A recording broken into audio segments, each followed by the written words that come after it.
ठीक है, शुरू करते हैं। सबसे पहला आज का टॉपिक है कि त्रिपुरा में पीस टॉक हुआ है, मालूम चला? ठीक है, उसी से पीस पैक्ट इन त्रिपुरा।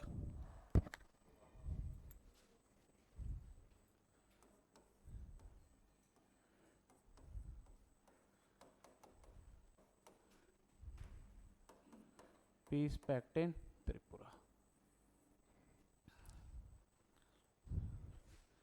तो रिसेंटली क्या हुआ है, सेंट्रल गवर्नमेंट और त्रिपुरा की जो स्टेट गवर्नमेंट है और त्रिपुरा के दो इंसर्जेंट ग्रुप हैं, ठीक है।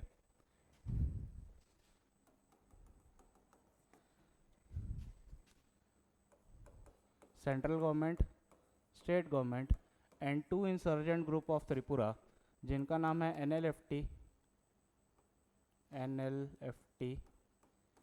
एंड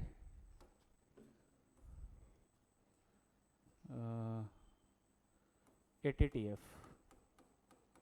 ये दो इंसर्जेंट ग्रुप हैं त्रिपुरा के।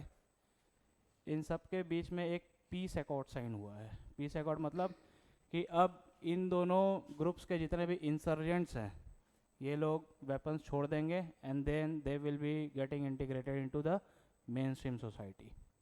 ठीक है, तो ये एक छोटा सा न्यूज़ है कि ये हुआ है। अब एनएलएफटी का फुल फॉर्म है national liberation front of Tripura और एटीटीएफ का फुल फॉर्म है ऑल त्रिपुरा टाइगर्स फ्रंट। ठीक है, थैंक्स यार।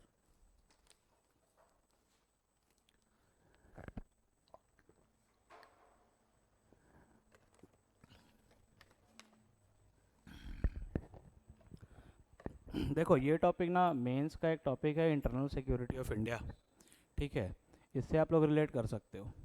ठीक, अब इससे हम थोड़ा मतलब मेंस की अगर बात करें तो मेंस में इसमें क्या क्वेश्चन आ सकते हैं कि what are the main reasons for the insurgency in north east India. ठीक है, we all are aware that the north east India is not that stable which it meant to be. जैसा होना चाहिए वैसा stable है नहीं है। ठीक है, so what are the various reasons for the instability of north east? What are the various reasons for instability in northeastern states?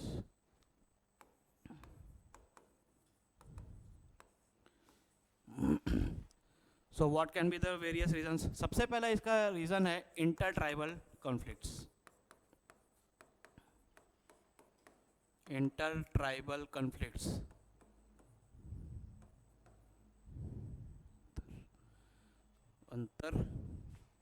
अंतर जातीय संघर्ष हिंदी में। ठीक, ये कोई नई बात नहीं है, हम सबको मालूम है कि नॉर्थ ईस्टर्न स्टेट जितने भी 7 सिस्टर्स हैं वहाँ पे बहुत सारी नेटिव अलग अलग कम्युनिटीज़ हैं। फॉर एग्जांपल मेघालय में जैसे हिल्स का भी नाम है गारो खासी जयंतिया, मालूम है? ठीक है, तो गारो खासी जयंतिया हिल्स का नाम है, लेकिन वो हिल्स का नाम उस पर रह रही अलग अलग मतलब ट्राइब्स के ऊपर है।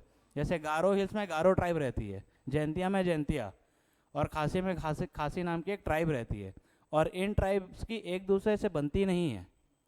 तो ऐसे कई सारे, जैसे एक और नागा पीस अकॉर्ड है, ये सारे कार्बी एंगलोंग करके दो अलग अलग ट्राइब हैं, इनमें भी बहुत सारी ट्राइबल कॉन्फ्लिक्ट्स हैं और वेरियस छोटे छोटे बहुत सारे ट्राइब्स हैं।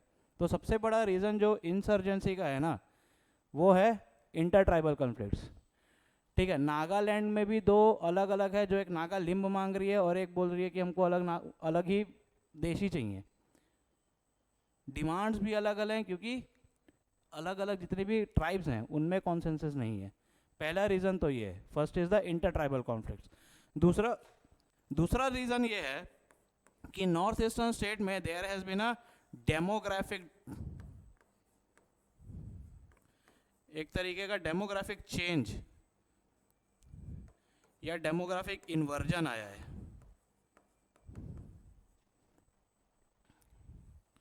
जनसांख्यिकीय परिवर्तन। ठीक है, क्या हुआ है since this the independence of India 1947 के बाद से एक ईस्ट पाकिस्तान एक वेस्ट पाकिस्तान बना, उनमें से एक आज बांग्लादेश नाम से हम जानते हैं उसको। लेकिन since the independence of India जो बांग्लादेश की तरफ से माइग्रेंट्स हैं ना, वो कंटिन्यूसली इंडिया में आ ही रहे हैं, ठीक है। और इंडिया में आके ये लोग जा रहे हैं नॉर्थ ईस्टर्न स्टेट्स में जाके सेटल हो जा रहे हैं। उसके कारण क्या हो जा रहा है ना कि नॉर्थ ईस्टर्न स्टेट का जो डेमोग्राफिक डिविडेंड है, मतलब वहाँ के जो लोकल पॉपुलेशन है और जो बंगाली स्पीकिंग पॉपुलेशन है, बंगाली स्पीकिंग पॉपुलेशन ज़्यादा हो जा रही है। इसके कारण क्या हो रहा है, वहाँ के जो लोकल इनहेबिटेंट्स हैं, अब भाई बंगाली पॉपुलेशन ज़्यादा हो जाएगी तो मेजोरिटी में आ जाएगी ना, और मेजोरिटी में जो रहेगा डोमिनेट भी वही करेगा, ठीक है। उस कारण से क्या हो रहा है कि जो इनके लोकल नीड्स और जो लोकल डिमांड्स हैं उसमें डिस्टर्बेंस क्रिएट हो जा रहा है। दूसरा, जितना भी रिसोर्सेज है पहले वो वहाँ के लोकल लोगों का है, लेकिन ड्यू टू माइग्रेशन प्रॉब्लम अब जो बंगाली स्पीकिंग लोग आ रहे हैं वो भी उस लिमिटेड रिसोर्सेज पे अपना हक जता रहे हैं। उसके कारण क्या हो रहा है, लोकल जो वहाँ की नेटिव पॉपुलेशन है उनको इक्विटेबल डिस्ट्रीब्यूशन ऑफ रिसोर्सेज नहीं मिल पा रहा है। एक तो पहले से ही थोड़ा था और उस थोड़े में भी और लोग आ गए हैं हक मारने के लिए, ठीक है। तो मेजर जो रीज़न है, एक रीज़न और भी जो है वो है ये demographic inversion due to migration, ठीक है। अभी थोड़े साल पहले म्यांमार का इशू था, रोहिंग्या वाला जो इशू हुआ, वहाँ से भी नॉर्थ ईस्ट में कई सारे माइग्रेंट्स आए, ठीक। तो दूसरा रीज़न ये है डेमोग्राफिक इन्वर्जन हो रहा है, ठीक। तीसरा रीज़न है कि अगर सबसे पहले ना नॉर्थ ईस्ट जो 7 स्टेट्स है उसका एकदम पूरा मैप आ जाना चाहिए। अरुणाचल प्रदेश, नीचे में नागालैंड, नागालैंड के बाद मणिपुर, मणिपुर के बाद मिज़ोरम, मिज़ोरम के बाद बगल में त्रिपुरा, त्रिपुरा के बाद बादल जैसा मेघालय, और मोटा मतलब बड़ा सा जो है वो है असम, ठीक है। ये एकदम याद होना चाहिए, नागालैंड मणिपुर मिज़ोरम को ऊपर नीचे नहीं करना, ठीक है। ये सातों स्टेट्स में जो है ना एक कॉमन प्रॉब्लम है, that this 7 states are affected with insurgency और they are in constant touch with each other. एक दूसरे से सबका बॉर्डर लगा हुआ है और सारे अलग अलग स्टेट्स में इंसर्जेंसी है।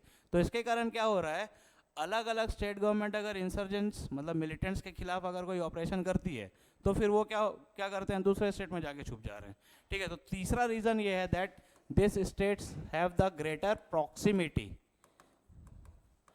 To other insurgency affected states,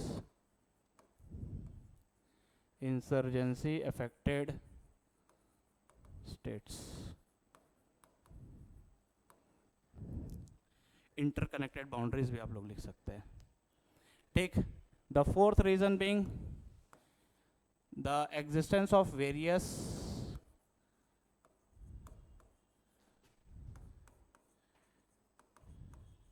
insurgent groups, बहुत सारे इंसर्जेंट ग्रुप्स का होना। अब देखिए, ये बहुत सारे इंसर्जेंट ग्रुप्स का होना भी, इसके पीछे भी एक रीज़न है, और इसके पीछे जो रीज़न है वो है economic deprivation of north eastern states, ठीक है। कि जितने भी डेवलपमेंटल जो प्रोग्राम्स हैं वो नॉर्थ ईस्ट स्टेट में सही से इम्प्लीमेंट नहीं हो पाए। This resulted in either illiteracy या पॉवर्टी, या तो वहाँ साक्षरता दर कम होगी या तो गरीबी होगी, ठीक है। अब देखिए, गरीब आदमी को कहीं ना कहीं से पेट भरने के लिए खाना चाहिए, ठीक है। पेट की भूख की जब लगती है तो आदमी ये नहीं देखता है कि पैसा सही से आ रहा है, लीगल मीन से आ रहा है कि इलीगल मीन से आ रहा है, ठीक है। अब देखिए, इलिटरेसी होगी, पॉवर्टी होगी, तो जाहिर सी बात है इन दोनों का एक कॉम्प्लीमेंट है अनएम्प्लॉयमेंट। अगर हम अनएम्प्लॉयमेंट की बात करें तो नॉर्थ ईस्टर्न स्टेट की बात करें, पूरे इंडिया में अनएम्प्लॉयमेंट रेट बहुत ज़्यादा है, और नॉर्थ ईस्टर्न स्टेट्स में तो और भी बहुत ज़्यादा है, क्योंकि स्टार्टअप की भी जो क्या नाम है एनवायरनमेंट है वो भी बहुत कंड्यूसिव नहीं है नॉर्थ ईस्टर्न स्टेट में। तो मोस्ट ऑफ द जो यूथ है वो अनएम्प्लॉयड है। अब वो unemployed youth, they are the easy targets of this insurgent groups. बेगारी में घूमेंगे तो जो बेगार घूम रहा है वो सारे जो यूथ हैं they are very easy target for this insurgent groups.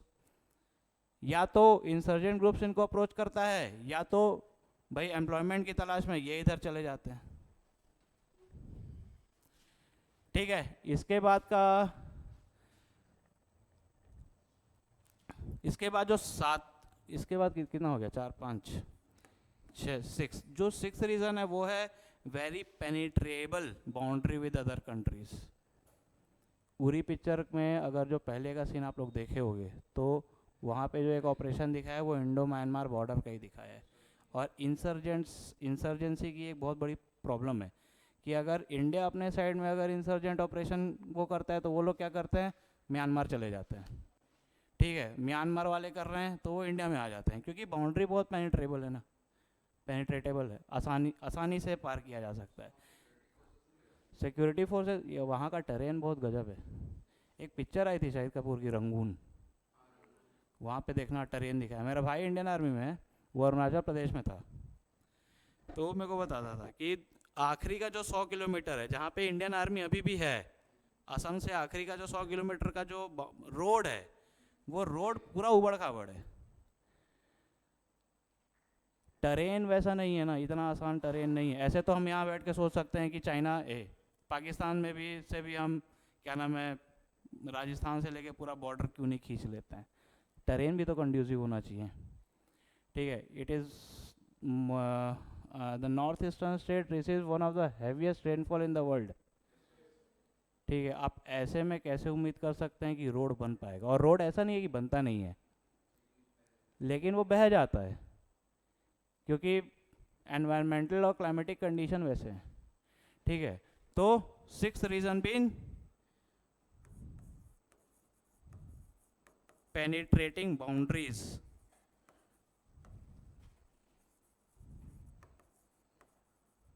With other countries, दूसरे देशों के साथ बहुत अच्छी। अभी एक वेब सीरीज आई थी कोई सी,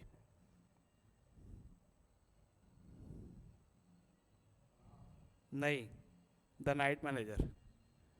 नाइट मैनेजर करके हॉटस्टार में जो थी, उसमें देखे थे बांग्लादेश, इंडिया बांग्लादेश, वहाँ पे नीचे में पाइप बिछा रखे हैं। ठीक है, ऐसा लगता भी नहीं है कि दो अलग अलग देशों में आप जा रहे हो, और वो है, वो ट्रू फैक्ट है। अगर त्रिपुरा में देखोगे तो त्रिपुरा एक ऐसा स्टेट है जो बांग्लादेश और म्यांमार दोनों से बाउंड्री लगती है उसकी। ठीक है, तो बहुत आसान है trans migration between the different countries. ठीक है, एंड दिस ऑल्सो अलाउज, कहाँ बज रहा है, this also allows the different insurgent groups to.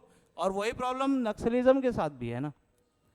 Chhattisgarh में जो नक्सलाइट एरिया, अफेक्टेड एरिया है, सुकमा में अगर ऑपरेशन करते हैं वो आंध्र प्रदेश के बॉर्डर में घुस जाते हैं, आंध्र प्रदेश में करते हैं वो छत्तीसगढ़ में घुस जाते हैं, दोनों करते हैं वो तेलंगाना में घुस जा रहे हैं। हाँ, टेरेन वैसा ही है कि नहीं। तो ये एक और रीज़न हो सकता है। इसके बाद का एक रीज़न है कि हमारे जो सेंट्रल गवर्नमेंट है, ठीक है, neglect by the political entities of our country. ठीक है, हम नॉर्थ ईस्टर्न स्टेट्स में इतना ज़्यादा स्ट्रेस देते भी नहीं है। वो तो 2014 के पहले हम एशिया को भी लुक ईस्ट पॉलिसी में थे, उसके बाद हमने अपनी पॉलिसी चेंज की, लुक एक्ट ईस्ट पॉलिसी। ठीक है, तो नॉर्थ ईस्टर्न स्टेट हमेशा से इग्नोर्ड रहे हैं। So this may be the various reasons. इसमें आप एक आध दो और ऐड भी कर सकते हैं अपनी तरफ से। मेरी तरफ से इतने रीजंस हैं why there is an instability in north eastern states.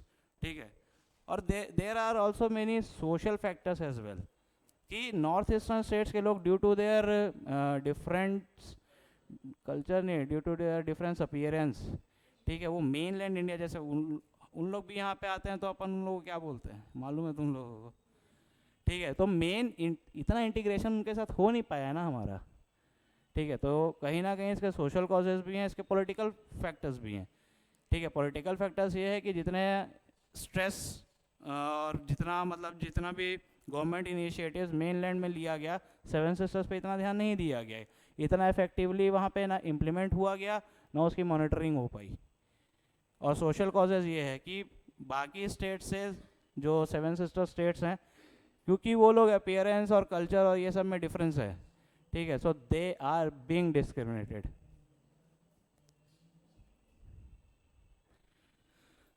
So this में बी द वेरियस क्लॉजेस. अब इसमें थोड़ा देखते हैं what are the government initiatives. अब गवर्नमेंट क्या क्या इनिशिएटिव ले रही है. अभी कुछ टाइम पहले असम मेघालय बाउंड्री एग्रीमेंट हुआ था. मालूम है किसी को? नहीं मालूम है, पढ़ेंगे थोड़ा उसको भी. कनेक्टिविटी है आगे पढ़ेंगे. अभी थोड़ा सा रुक जाओ, वो कंप्लीट करने दे, एक भी चीज़ नहीं छोड़ूंगा. ठीक है. What are the various initiatives, government या ऐसे भी इनिशिएटिव्स. हाँ, कनेक्टिविटी रीजंस हो सकता है, बिल्कुल हो सकता है. लैक ऑफ इंफ्रास्ट्रक्चर डेवलपमेंट, ये भी हो सकता है. ठीक, लेकिन अभी गवर्नमेंट ऑफ इंडिया ध्यान दे रही है.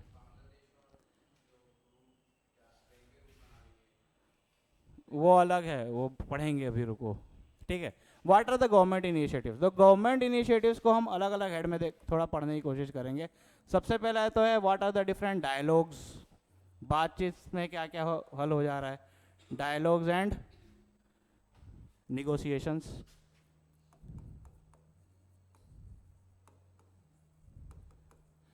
What are the various developmental activities. विकास कार्य क्या क्या हो रहे हैं. Developmental initiatives. तीसरा है what are the various cultural initiatives.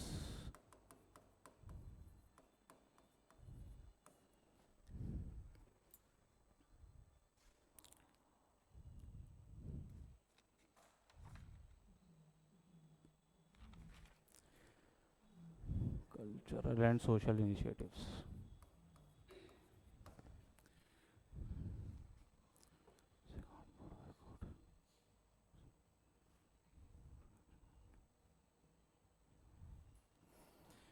So what are the various dialogues and negotiations. अगर हम इंटरनल सिक्योरिटी में पढ़ेंगे तो भी हम ये पढ़ेंगे कि government of India since the Inception of this insurgency हमेशा किसी ना किसी ग्रुप के साथ बातचीत में लगी रही है. ठीक है. और कई सारे जो ये इंसर्जेंट ग्रुप्स रहे हैं, कईयों से अब इंडिया, गवर्नमेंट ऑफ इंडिया का पीस सेटलमेंट हो भी गया है. ठीक है. तो मेजर बीइंग, सबसे पहला है अभी एक हुआ है बोडो एकॉर्ड. दूसरा है कार्बी एंगलोंग एग्रीमेंट. ये अलग अलग ट्राइब्स हैं जो इंसर्जेंस थी, अब नहीं है. कार्बी एंगलोंग एग्रीमेंट. सबसे इंपॉर्टेंट है एक नागा पीस एकॉर्ड. सुने हो? Naga peace accord. Naga peace accord. हाँ, अभी जो मेघालय सिक्किम बॉर्डर एग्रीमेंट, जो बॉर्डर बाउंड्री एग्रीमेंट है, सॉरी, बाउंड्री एग्रीमेंट. कुछ बाउंड्री में दोनों स्टेट्स का डिस्प्यूट था, तो ऐसा किया गया कि दोनों को बराबर बराबर दे दिया गया. मेरे ख्याल से 18 पॉइंट सम एकर्स थे, दोनों को बराबर बराबर बांट दिया गया. So this are some of the dialogues and negotiation issues. What are the various developmental initiative. सबसे पहला तो इसमें है कलादान मल्टी मॉडल प्रोजेक्ट. सुने हो? कलादान मल्टी मॉडल, इसको अलग से ही लिख लेते हैं. Developmental initiatives. Developmental initiatives.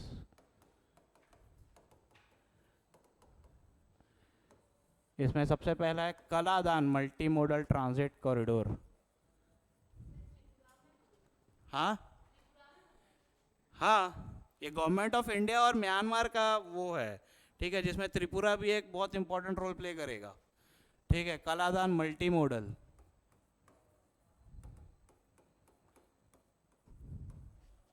Transit corridor.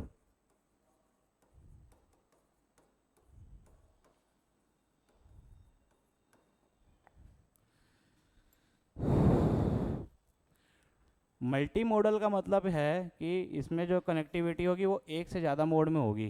ठीक है. हम कोशिश कर रहे हैं कि म्यांमार जो हमारा इमीडिएट नेबर है, उसके साथ वाटरवे और रोडवे दोनों प्रकार से कनेक्टिविटी हो, इसीलिए इसको मल्टी मोड कहा गया है। ठीक है, it is an agreement between India and Myanmar. ठीक है, इंडिया एंड म्यांमार के बीच में एक है। ठीक है, और म्यांमार में भी ये सितवे पोर्ट करके एक है, इंडिया म्यांमार का Sittwe. It will connect India with the Sittwe port which will carry goods from India to Myanmar। इसके अलावा इंडिया का एक बहुत एम्बिशियस प्रोजेक्ट है, India Myanmar Thailand trilateral highway. सुने हो? Trilateral highway. हाँ, ठीक है, कि हम कोशिश कर, देखो हमारा जो नॉर्थ ईस्ट है ना, north east is a bridge between India and south east Asia. If you look at the map of south east Asia, Myanmar, फिर उसके बाद आएगा लाओस, वियतनाम, नीचे में सिंगापुर, मलेशिया, हम बहुत इजीली कनेक्ट कर सकते हैं थाईलैंड, ये सारे देशों से।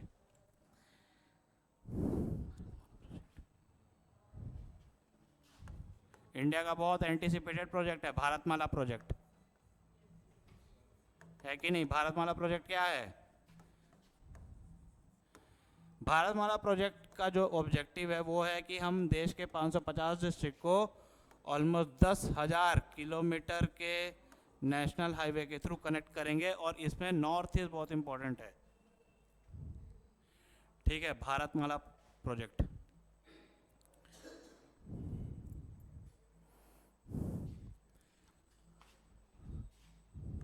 इस भारतमाला प्रोजेक्ट का अगर हम नॉर्थ ईस्ट की तरफ थोड़ा स्ट्रेस देखें तो वो है कि through Bharatmala project we are trying to leverage the inland waterways of India as well. Inland waterway समझते हो आप लोग? ठीक है, अंतर्राज्यीय। ठीक है, एक तो है कि हम अपने मतलब शिप से बाहर के देशों से ट्रेड करते हैं, उसको बोलते हैं आउटलैंड। ठीक है, और इनलैंड मतलब with in India, waterway trade with in India, उसको इनलैंड वाटरवे कहा जाता है।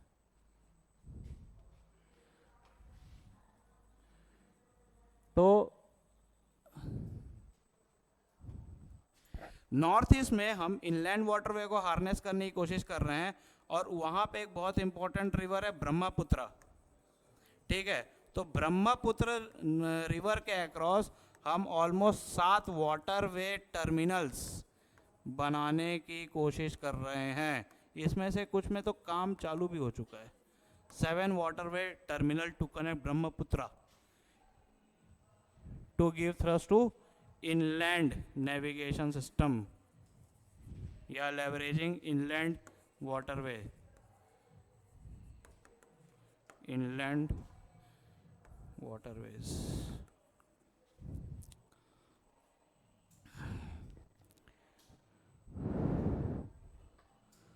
भारतमाला प्रोजेक्ट बहुत इंपॉर्टेंट है। ठीक है, through Bharatmala project we are trying to integrate India with Nepal, Bhutan, Myanmar, Bangladesh, Thailand. ठीक है, देयर बाय अगर ये सब इंटीग्रेट हो जाएंगे तो सोचो क्या होगा। नॉर्थ ईस्ट एक हब बन जाएगा for the East Asia, trade के लिए बहुत कंड्यूसिव हो जाएगा। ठीक है, to create a trade hub, north east, इसको बोलते हैं north east trade hub for East Asia.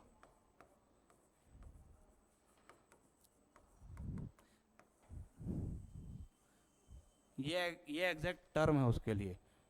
ठीक है, नॉर्थ ईस्ट को हम हब बना देंगे फॉर द ईस्ट एशिया।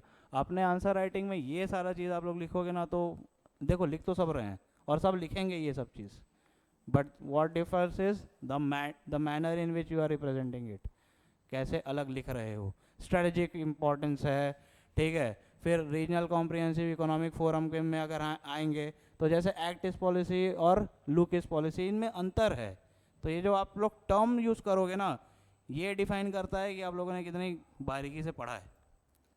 ठीक है, जैसे अभी इंडिया यूए रिलेशनशिप पढ़ेंगे तो कॉम्प्रिहेंसिव से और आगे बढ़ गया है, स्ट्रेटेजिक इंपॉर्टेंस का हो गया। तो कॉम्प्रिहेंसिव क्या होता है, स्ट्रेटेजिक क्या होता है, इन दोनों चीज़ों में अंतर आना चाहिए। ये नॉर्थ ईस्ट स्टेट में और क्या है, हाँ नेशनल बैम्बू मिशन। ठीक है, बैम्बू बहुत इम्पोर्टेंट का है, इम्पोर्टेंस है बैम्बू का, नेशनल बैम्बू मिशन। देखो डेवलपमेंट इनिशिएटिव के से सीधा सीधा लेना देना है कि भाई पैसे कहाँ से बढ़ेंगे, सीधा इकोनॉमी, पैसा, इकोनॉमिक डेवलपमेंट कहाँ से होगा, इन सारे तरीक़ों से होगा। नेशनल बैम्बू मिशन है, फिर एक इसमें नहीं लिखा हूँ मैं, एक टूरिज्म से भी था, क्या नाम था उसका, स्वदेश Darshan scheme, Swadesh Darshan scheme. This scheme will promote tourism in north east. अभी आप देखेंगे कि नॉर्थ ईस्ट का जो टूरिज्म है, ठीक है, लोग अब नॉर्थ ईस्ट घूमने जाते हैं। ठीक है, यूट्यूब में बहुत सारे ऐसे ट्रैवलर्स हैं जो जा रहे हैं, बाइकर्स हैं, ये है वो है। सिक्किम, अभी मैं कुछ दिन पहले गया था, दार्जिलिंग, ये वो। ठीक है, मेघालय, इवन अब नागालैंड भी उतना वो नहीं रहा है।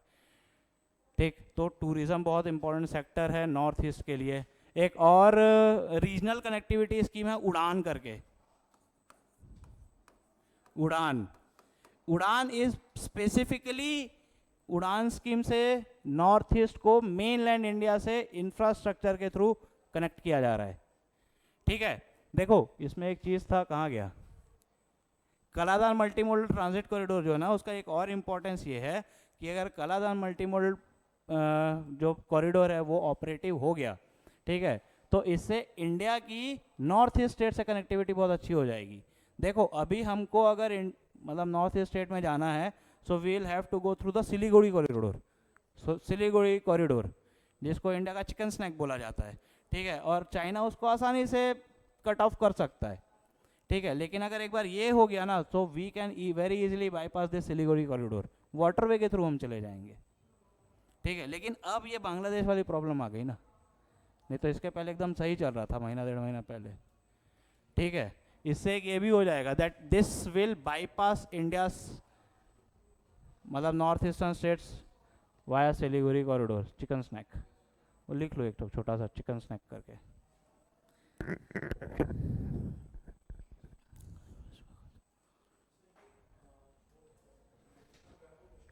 नेशनल बैम्बू मिशन, ये स्वदेश दर्शन स्कीम टूरिज्म के लिए है ये।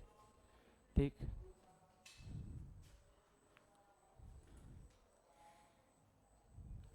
कितना 5-6 डिस्कस कर लिए क्या, 1 2 3 4 5 6, हाँ ठीक तो है, डेवलपमेंटल इनिशिएटिव्स। इसके बाद तीसरा है व्हाट आर द वेरियस, क्या हो गया, what are the various cultural and social. अभी देखे थे आप, प्रधानमंत्री मोदी जी गए थे असम में, कल्चरल वो टोपी वोपी वहाँ की जो पारंपरिक थी वो पहने हुए थे। देखो इस चीज़ की ज़रूरत इसीलिए है ना, क्योंकि नॉर्थ ईस्ट के जितने भी स्टेट्स और वहाँ पे रहने वाली जो जनजाति है, ट्राइबल लोग हैं, they have some unique culture as well. ठीक है, नागालैंड में कुत्ते वुत्ते भी खाए जाते हैं। ठीक है, मेरा दोस्त बोल रहा हूँ, मेरा भाई जब आर्मी में था, मैं आया हुआ था, तो हम लोग बात कर रहे थे ऐसी, तो वो बताया, वो उस टाइम जम्मू कश्मीर में था पोस्टेड, तो वो बताया कि हमारे यहाँ पे नागा बटालियन आई थी। ठीक है, तो अब नागा बटालियन आई थी, यूजुअली तो मतलब चिकन विकन चलता है, लेकिन जब वो लोग आए तो 2-2.5 महीने बाद ये देखे कि उस एरिया में जितने भी कुत्ते थे, एक भी कुत्ता नहीं था, मतलब कम हो गए थे नंबर ऑफ डॉग्स। ठीक है, अभी बीच में न्यूज़ भी आ रही थी ना कि इंडिया भेज रहा है, तो चाइना से हमारा बॉर्डर टेंशन चालू हो गया था। ठीक है, तो उस टाइम नागा बटालियन जो थी वो जम्मू कश्मीर आई हुई थी, तो उस टाइम बताया था। हम लोग देख रहे हैं कि यार कुत्ते कम होते जा रहे हैं, एक दो दिन में कौन ध्यान देता है ये सब, यार कुत्ता नहीं दिख रहा घूमने वाला आसपास। ठीक है, और लॉन्ग पीरियड ऑफ 2-2.5 महीने बाद जब उन लोग एनालाइज किए आर्मी वाले कि यार कुत्ते आजकल कम दिख रहे हैं, अब वो भी है ना सोशल स्टिग्मा भी है, तो उन लोग क्या करते थे, रात में पकड़ के तो है कल्चर, यूनिक कल्चर है वहाँ का, ठीक है, सांप वगैरह भी होता है। तो इसीलिए उन लोगों को थोड़ा कल्चरल थ्रस्ट देने की भी ज़रूरत है। That's why Indian government is promoting, और in a way it is trying to integrate this so called culturally discriminated society back into the main stream. ठीक है, तो कई सारे कल्चरल इनिशिएटिव्स भी हैं। For example there has been अभी यहाँ पे एक centre for preservation of cultural heritage भी खोला गया है। Centre for preservation of cultural heritage, कि वहाँ की जो यूनिक कल्चर है वो इंटैक्ट रहे। और ये एक चैलेंज भी है। देखो, if we look at the what are the challenges of मतलब नॉर्थ ईस्ट इंडिया और हमारे साथ में इंटीग्रेशन का क्या है, तो सबसे पहला उसमें चैलेंज है कि there is a lack of trust deficit ही नहीं है ना, वो लोग हमको देख रहे हैं, ट्रस्ट डेफिसिट नहीं है, ट्रस्ट डेफिसिट है, भरोसा नहीं कर पा रहे हैं वो लोग। ठीक है, इसके अलावा हाँ, असम पीएससी का कभी अब रिक्रूटमेंट देखना, जब मैं इनिशियली दे रहा था उस टाइम उतना दिक्कत नहीं होता था लैंग्वेज में, लेकिन अब असम पीएससी का जितना भी रिक्रूटमेंट आता है ना, उसमें नॉलेज ऑफ असमीज लैंग्वेज वो कर दिया है कंपलसरी। पहले बंगाली करता था असम का। ठीक है, मैं एक बार मणिपुर पीएससी देने गया था, उस टाइम इतना दिक्कत नहीं था, क्योंकि मणिपुर पीएससी दे के आया ना मैं, अगर वो लैंग्वेज बैरियर होता तो मैं जा ही नहीं पाता। लेकिन अभी कुछ दिन पहले ना अभी असम पीएससी का आया हुआ था कुछ पोस्ट, तो मैं ऐसे ही देखता रहता हूँ, मैं बताया ना यूपीएससी ड्रग्स, ठीक है, अभी तक नहीं जाता, देख लेता हूँ फिर भी। तो असम पीएससी नहीं, इससे समझ में आता है। अभी देखना छत्तीसगढ़ का भी सिविल जज का रिक्रूटमेंट आएगा। इसके पहले छत्तीसगढ़ सिविल जज में कभी भी छत्तीसगढ़ नहीं पूछती थी, इस साल से अब उसने भी वो कर दिया, इंक्लूड कर दिया है, पूरा छत्तीसगढ़ का वही कर दिया ना, छत्तीसगढ़ की जियोग्राफी, हिस्ट्री, लैंग्वेज, उसकी बोली। हाँ, पीएससी में रहता है, सिविल जज में नहीं रहता है, इस साल से हो गया है। ठीक है, अभी तुम लोग पंजाब का देखना, पंजाब में भी अभी पंजाब का एक लॉ का रिक्रूटमेंट आया है, उसमें 10th में पंजाबी लैंग्वेज का वो कर दिया है। तो अब असम और नॉर्थ ईस्टर्न स्टेट्स में भी ये कर दिया कि वहाँ की जो लोकल डायलेक्ट है ना, उनको प्रमोट करने का। ठीक है, टू प्रमोट और protect their regional language, their regional culture. Bodo एक लैंग्वेज भी है, ठीक है।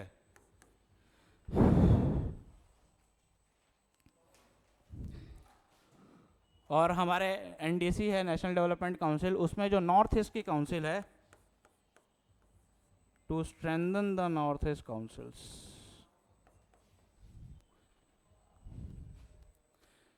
तो एक छोटा सा न्यूज़ ये आया था कि त्रिपुरा में पीस पैक्ट साइन हुआ है, उससे हम ये सब चीज़ कर सकते हैं।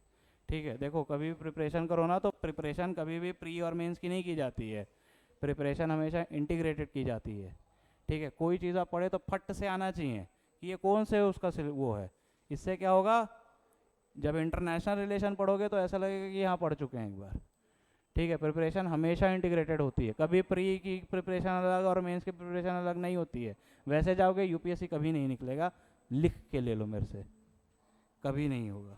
ठीक है, तो ये एक था कल्चरल एंड सोशल इनिशिएटिव्स। मैं समझ रहा हूँ कि ठीक ठाक डिस्कशन हो गई है इस पर। ठीक है, इसके बाद एक और न्यूज़ आई थी, देखो चिप इंडिया का साउथ ईस्ट एशिया, ये अपन कल डिस्कस करेंगे, क्योंकि ना ये एक सीधा टॉपिक है, connected. Chip manufacturing, India Malaysia, India Singapore, India Bruny दारुसलम। ठीक है, ये अपन कल डिस्कस करेंगे, आज थोड़ा ये देख लेते हैं। ठीक है, इसके बाद एक और न्यूज़ आई थी, और वो है कि India has became the net importer of मेज़। ठीक है, इंडिया मतलब हम, मेज़ मतलब भुट्टा, ठीक है, अब हम भुट्टे का के नेट इंपोर्टर हो गए हैं। इंपोर्ट का मतलब होता है आयात, ठीक है, और एक्सपोर्ट का मतलब होता है निर्यात। ठीक है, ये थोड़ा हिंदी में मेरे को दिक्कत आ रही है आज, वो सर बोले कि हिंदी वाला है, थोड़ा हिंदी वाले बच्चे गुस्सा हैं आपसे। ठीक है, इंडिया हैज़ बिकेम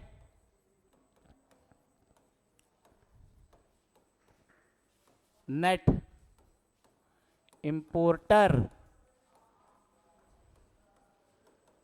ऑफ मेज। न्यूज छोटी सी है लेकिन इसके ग्लोबल रिपरकशन होंगे। ठीक है, वो कहां चला गया? India has become net importer of मेज, भुट्टा। बुक छोड़ के चला गया। ठीक है, ठीक है।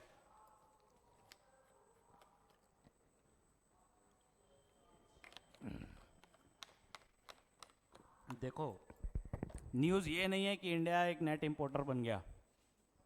न्यूज़ ये है कि इसके पहले इंडिया एक नेट एक्सपोर्टर था मेज़ का। ठीक है, इसके पहले। अब ये हम मेज़ के नेट इंपोर्टर बने कैसे, क्यों?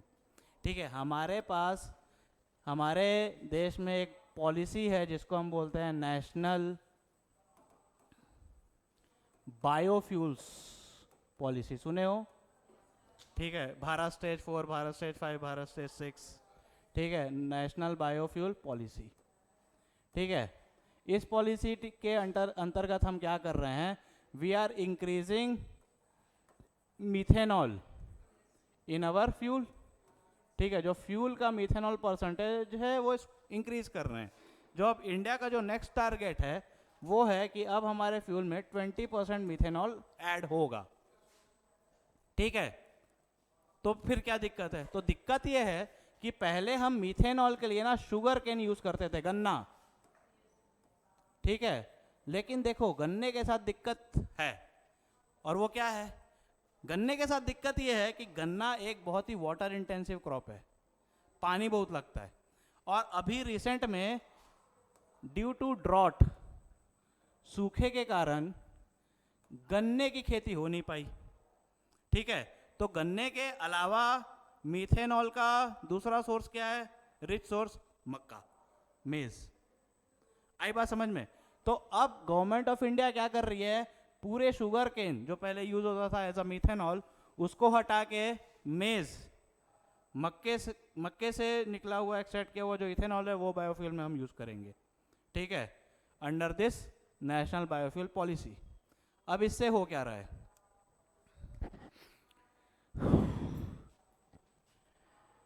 देखो, छोटे छोटे कुछ फैक्ट्स हैं कि अब हम इंपोर्ट कर रहे हैं तो किससे इंपोर्ट कर रहे हैं? ठीक है, तो दो मेन कंट्री है जिससे हम इंपोर्ट करते हैं, एक तो है म्यांमार और दूसरा है यूक्रेन।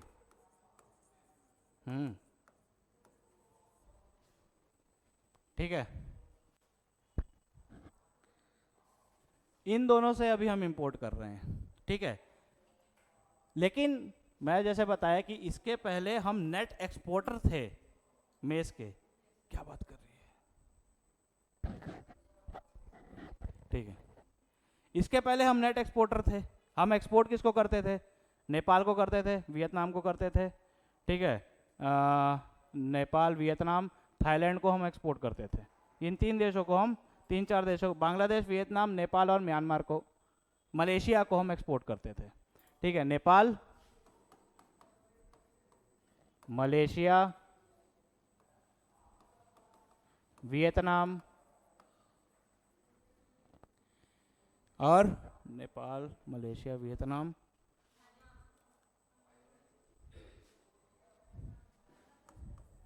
बांग्लादेश। इन चारों को हम जब एक्सपोर्ट करते थे तो इन चारों को करते थे। ठीक है, और अभी हम इंपोर्ट यहां से कर रहे हैं। एक और जो फैक्ट है वो ये है कि इंडिया का जो क्लाइमेट और इंडिया का की जो मिट्टी है ना, it is very suitable for cultivation of मेज।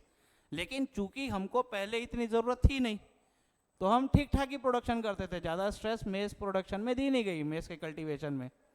ठीक है, तो देखो अब इससे क्या हुआ?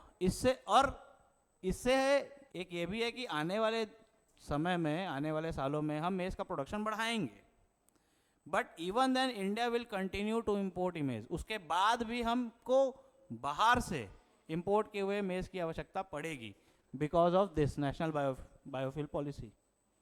ठीक है, अब इससे पूरे ग्लोबल उसमें क्या चेंज आएगा?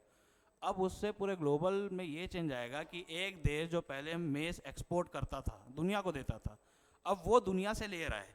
इससे क्या होगा, इससे दुनिया भर में मक्कई की एक शॉर्टेज होगी। ठीक है, अब देखो ना, हम पहले इनको एक्सपोर्ट करते थे, ठीक है, अब ये लोग अपने लिए एक नया मार्केट खोजेंगे। तो अब ये अपने लिए नया मार्केट खोजेंगे और इनको जो दे रहा था इंडिया, वो भी अपने लिए नया मार्केट खोजेगा। तो इसके कारण क्या हो जाएगा, मक्के की ग्लोबल जो प्राइसिंग है उसमें इंक्रीज आ जाएगा, बढ़ोतरी आ जाएगी। अब देखो इससे इंडिया में कहाँ पे इफेक्ट हुआ है, सबसे पहले तो इंडिया में इसमें इफेक्ट हुआ है पोल्ट्री वालों को, और जो ऑल इंडिया पोल्ट्री एसोसिएशन है उसने इस पे आपत्ति भी जताई है। ठीक है, पोल्ट्री जो फार्म वार्म है, मुर्गे वुर्गे जो पालते हैं, मक्का उन लोगों के लिए बहुत इंपॉर्टेंट सोर्स है दाने का। ठीक है, अब सोचो कि हमारे देश में मिलेगा नहीं तो उन लोगों को भी इंपोर्ट किया हुआ मक्का खिलाना पड़ेगा, उन लोगों की भी ओवरऑल प्राइसिंग बढ़ जाएगी। ठीक है, लेकिन अब भाई उन लोगों का आउटपुट तो चिकन प्रोडक्ट है ना, उसका एज कंपेयर टू जो जितना उन लोगों ने पैसा लगाया है मार्केट में, चिकन की प्राइस उतनी नहीं बढ़ेगी। आ रही बात समझ में? एक तो ये हो गया, हमारे देश में ये होगा, और ग्लोबल सिनेरियो में ये चेंज होगा। और चेंज इसलिए भी होगा क्योंकि ग्लोबली तो लोग तैयार नहीं थे ना कि मेज की डिमांड इतनी बढ़ जाएगी। ठीक है, जब डिमांड नहीं बढ़ेगी और क्वांटिटी लिमिटेड रहेगी तो क्या होगा, उसका प्राइस बढ़ जाएगा। ठीक है, तो ये है छोटी सी न्यूज़, लेकिन ये पूरा ग्लोबल इसका इफेक्ट दिखेगा। ठीक है, और ये चीज़ जो है नेशनल बायोफ्यूल पॉलिसी, ये इसमें एक समझने वाली बात है। ठीक है, नेशनल बायोफ्यूल पॉलिसी में क्या है, that will continue to increase the percentage of methanol in our fuels. ठीक है, इसी को भारत स्टेज कहा जाता है।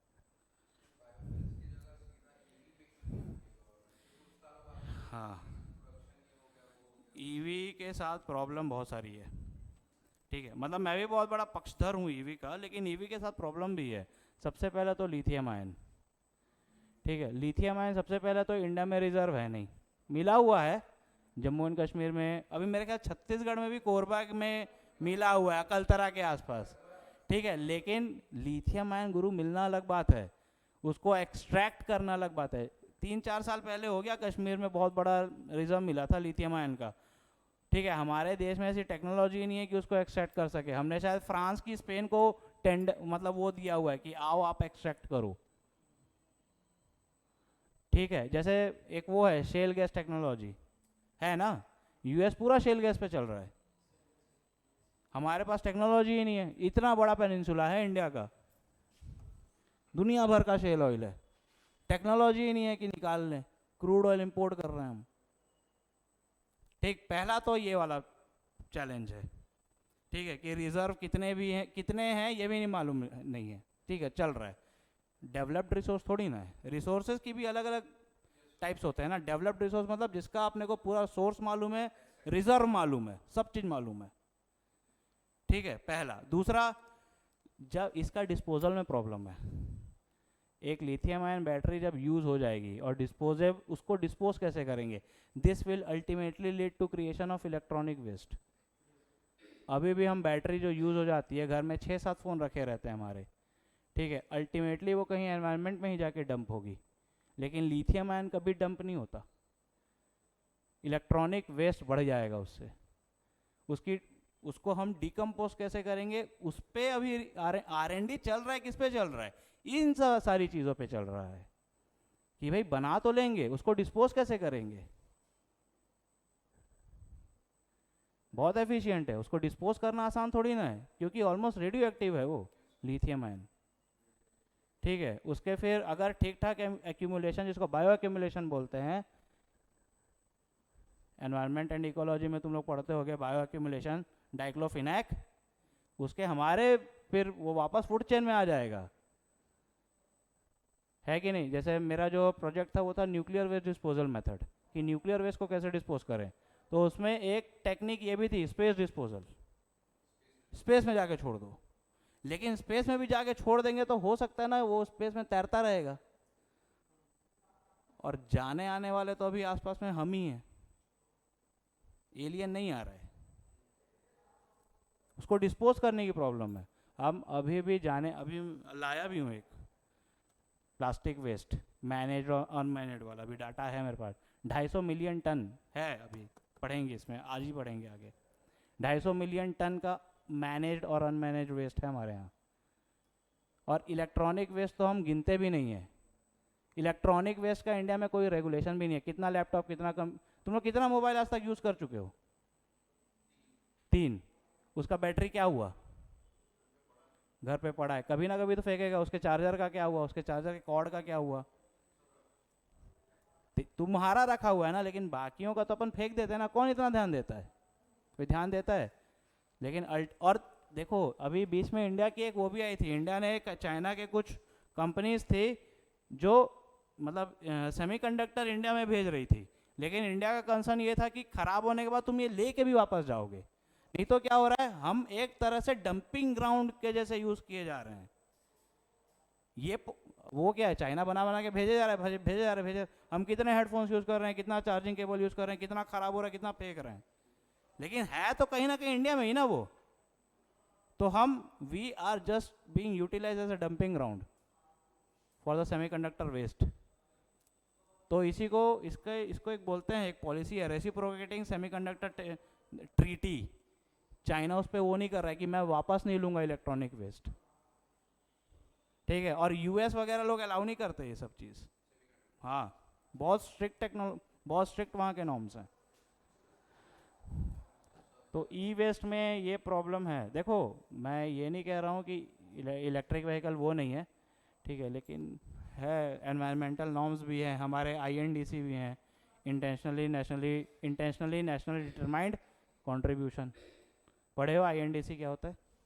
आईएनडीसी है एक, आईएनडीसी मतलब इंटेंशनली नेशनल डिटरमाइंड कंट्रीब्यूशन, ठीक है। ये एनवायरनमेंट एंड इकोलॉजी से रिलेटेड है। इंटेंशनली मतलब खुद से, डिटरमाइंड माना गया कि हम एनवायरमेंट प्रोटेक्शन या एनवायरमेंटल मिटिगेशन में इतना कंट्रीब्यूट करेंगे। यूएनएफसीसी का है ये, ठीक है, कि इंडिया ने खुद एनवायरमेंटल मिटिगेशन के लिए कुछ टारगेट्स लिए हैं।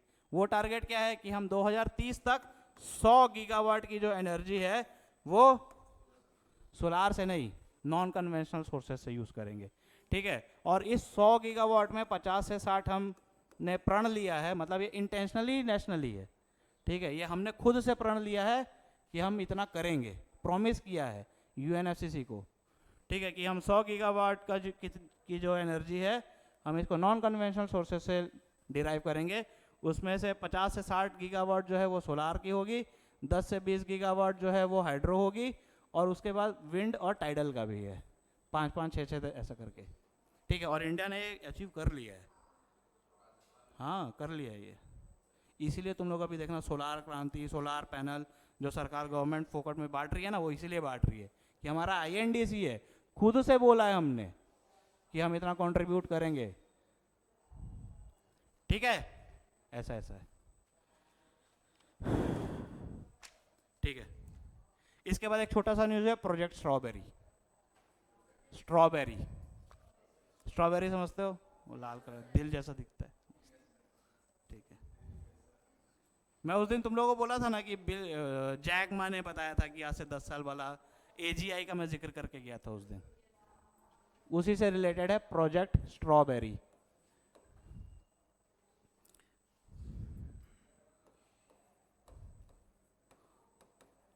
स्ट्रॉबेरी इंपॉर्टेंट है ये, ठीक है।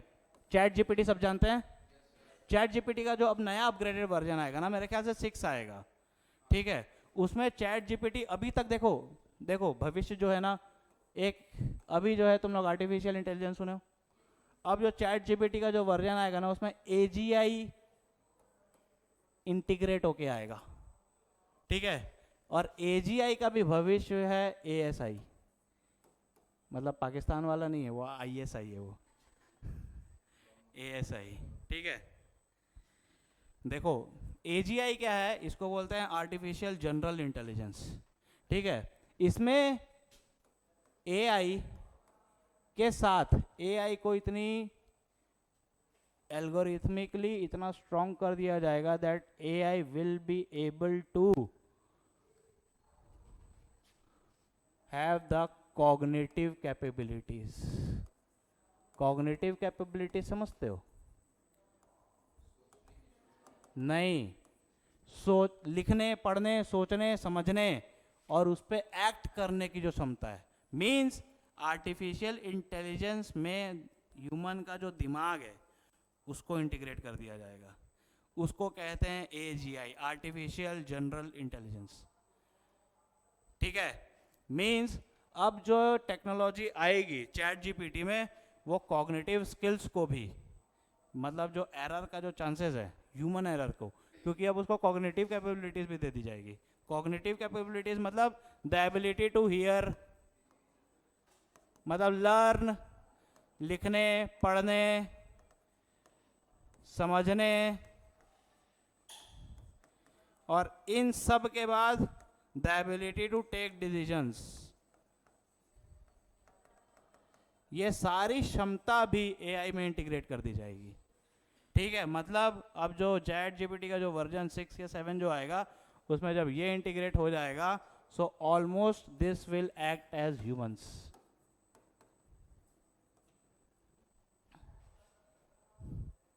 No error, with added advantage, थकेगा ही नहीं और ना खाना चाहिए ना कुछ। ठीक है, मैं ये बता के गया कि 2-3 साल लगेगा, लेकिन अभी यहाँ जाके देखा तो इस बार इस हफ्ते न्यूज़ आ रखी थी 2-3 साल भी नहीं लगेंगे।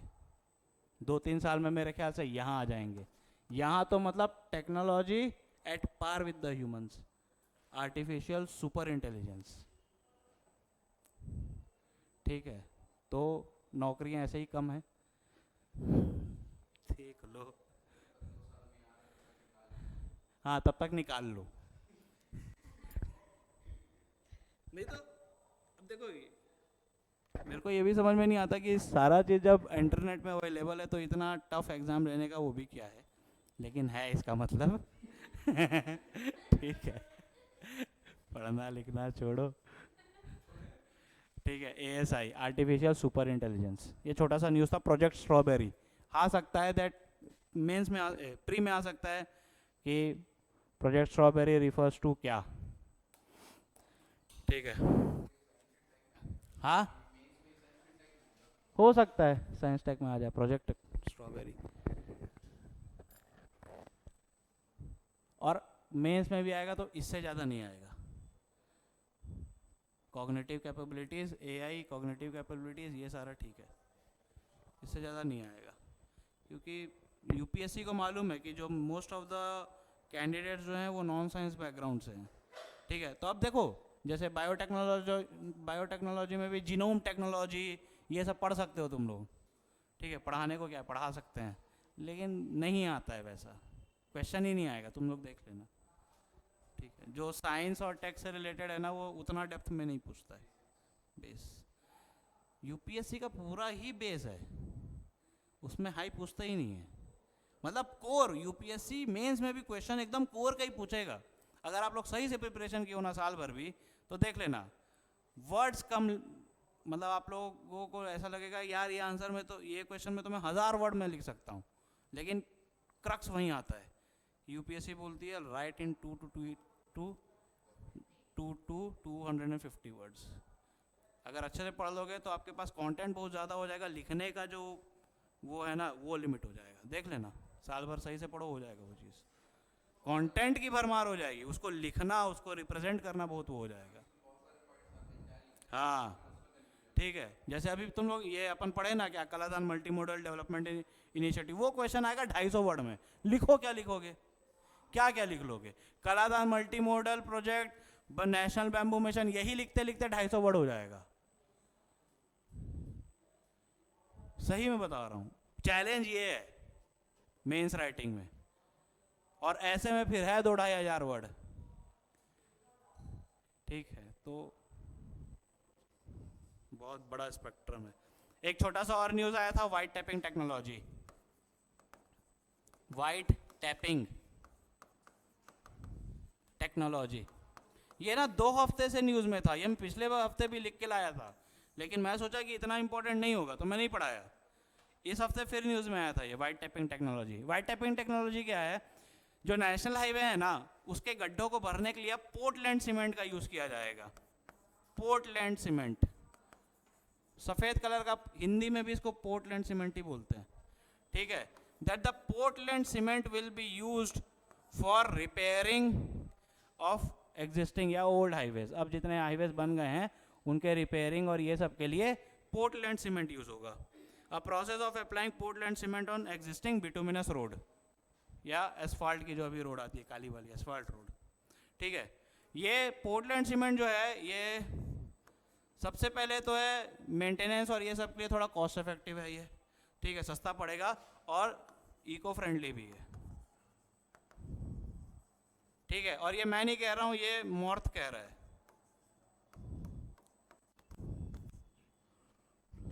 ठीक है। Ministry of road transport and highways, मॉर्थ, ठीक है। मॉर्थ ऐसा ऐसा कह रहा है, ये मॉर्थ का इसी का ही है, मॉर्थ का ही है, मिनिस्ट्री का ही है, इसीलिए ये न्यूज़ 2 हफ्ते से है, 2 हफ्ते से आ रहा ही है, छोटा छोटा छोटा कहीं ना कहीं। वाइट टैपिंग टेक्नोलॉजी कहते हैं इसके, ठीक है। That the use of Portland cement in for repairing, construction में नहीं, सिर्फ रिपेयरिंग में, repairing of existing bituminous roads.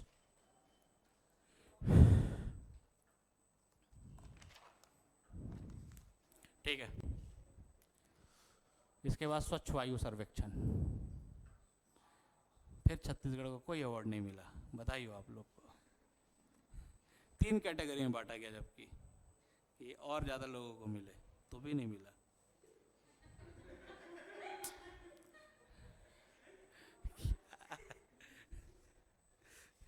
देखो क्या कर रहे अपन मालूम है, रूम में बैठ के क्रांति।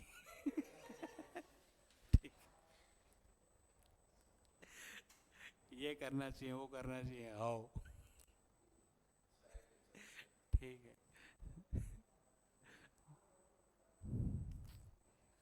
चलो ठीक है, हाँ ना। यहाँ बैठ के अभी देखना 2 महीने बाद तुम लोग दुनिया को आज़ाद करवाओगे जब हिस्ट्री पढ़ोगे तो, ठीक है, मैं ही पढ़ाऊँगा। ठीक है, नहीं फिर करवा देंगे। अगर नहीं हुए तो मैं करवा के मानूंगा। मैं अलग अलग तरीक़ों से करवाऊंगा, ठीक है। मैं यही बताऊंगा कि फ्रेंच रिवॉल्यूशन का क्या असर हुआ, रशिया का क्या हुआ, सब फिर से करवा देंगे ना आज़ाद, क्या होगा। मतलब इतना पढ़ा दूंगा तुम लोग यहाँ से निकलते निकलते बोले वंदे मातरम बोलते बोलते कर जाओगे। ठीक है, आओ, मतलब फिर तुम लोग ये बोलो कि हमको वापस गुलाम बनना है।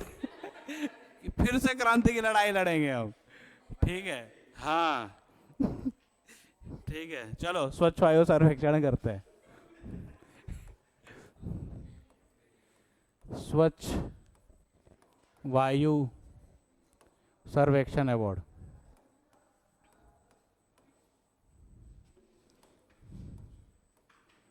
जयपुर में दिया गया।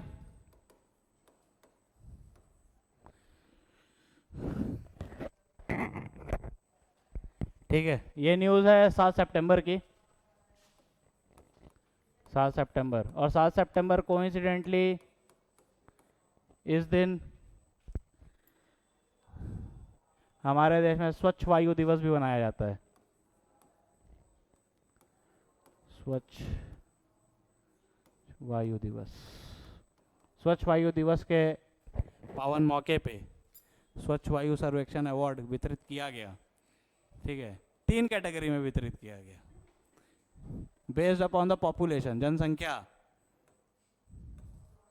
एक ऐसे सिटीज को दिया गया जहाँ पे पॉपुलेशन 10 लाख से ऊपर है। दूसरे कैटेगरी में रखा गया उन शहरों को जिनकी पॉपुलेशन 3 से 10 लाख है, और तीसरे कैटेगरी में उन शहरों को रखा गया जिनकी पॉपुलेशन 3 लाख से भी कम है, ठीक है। इस 3 कैटेगरी में अवार्ड दिए गए, ठीक।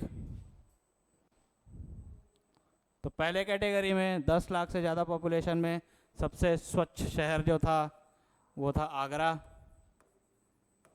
और हाँ, आगरा नहीं था भाई, अरे नहीं आगरा सबसे मैं यहाँ है सूरत, मैं था ना भाई सूरत में। सूरत सबसे स्वच्छ है, ठीक है, सबसे साफ। सूरत के बाद पता नहीं कैसे जबलपुर को मिला है।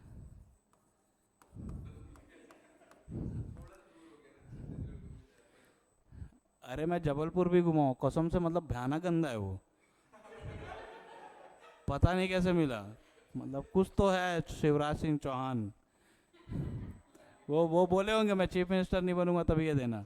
अरे यार ये रिकॉर्ड हो रहा है। ये सब नहीं मैं भूल जाता हूँ, पिछले बार भी कुछ कुछ बोल दिया था, वहां जाके डांट पड़ रही थी, अरे सर इतना सच नहीं बोलना है।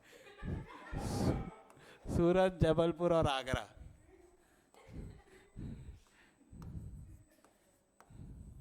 ये 3 है।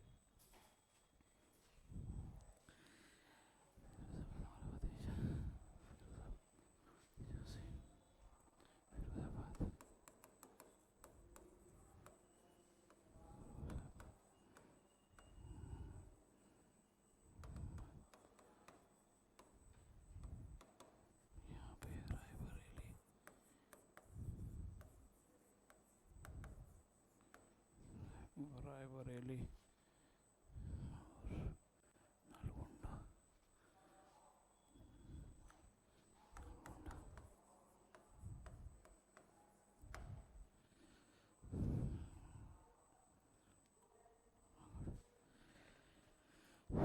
इनको मिला है, ठीक है।